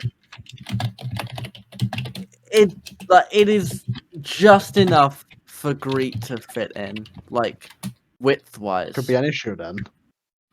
Yeah, we know. I'm then going to see what's on And the what other side fabric of and this read? false wall. And after All right. giving him a second, because I'll assume that he's gone in, I'm gonna pull the book again. And you open up the closet to reveal that there is now an entryway on the other side. Thought that might be the case.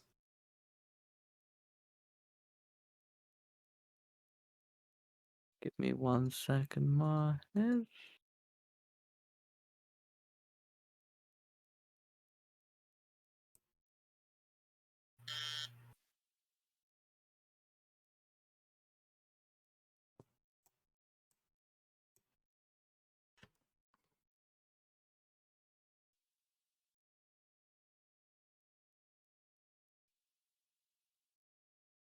There's a lot to reveal here. Give me a second.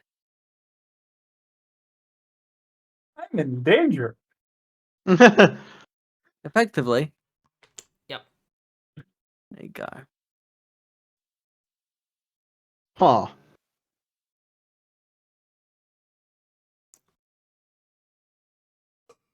That is what you see. So some kind of broken magic circles, Mm-hmm. and can't see anybody there.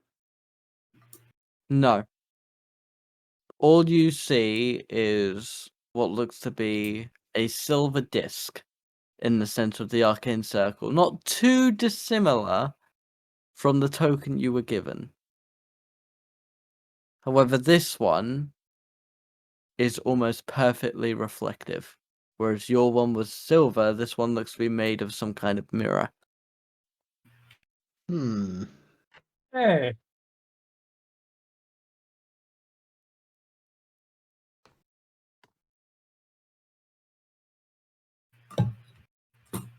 And because apparently Greet has absolutely no survival instinct whatsoever, he's going to go up and try and examine the mirrors.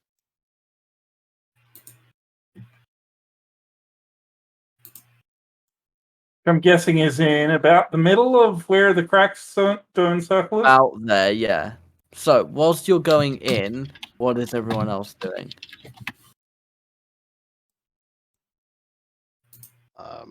I'll follow after him. Alright. You do notice that it is just tall and wide enough for the centaur to fit through.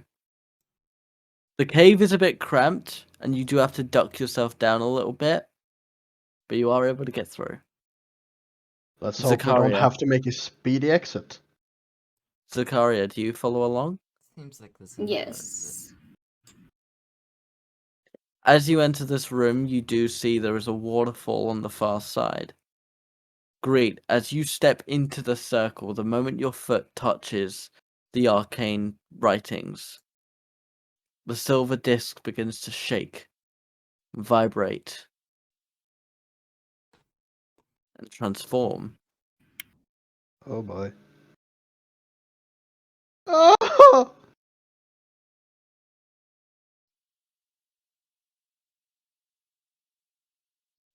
What stands before you is a creature twice the size of the lizards from outside.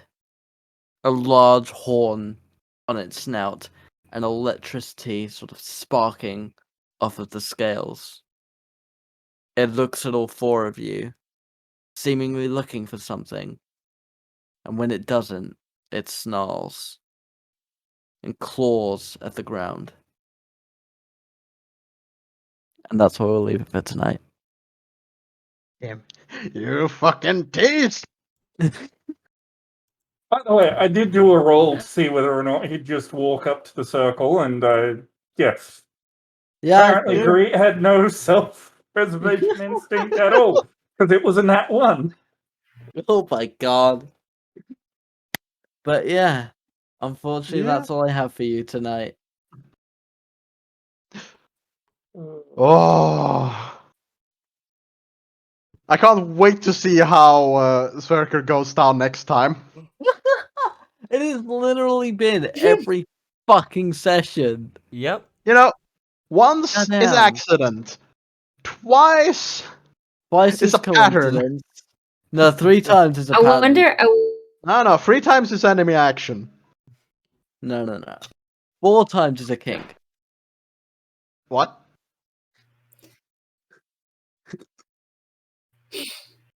I was gonna say, I wonder how many times he's actually died, and Zephyr has just used his DM powers to just be like, you know what, we'll bring it back up. He won't actually die in this session. This is the last time. No, You know, we don't ask such questions of the DM. We do not Yeah, challenge the but universe this way. I haven't done it, and if I have, I wouldn't tell you. Good man.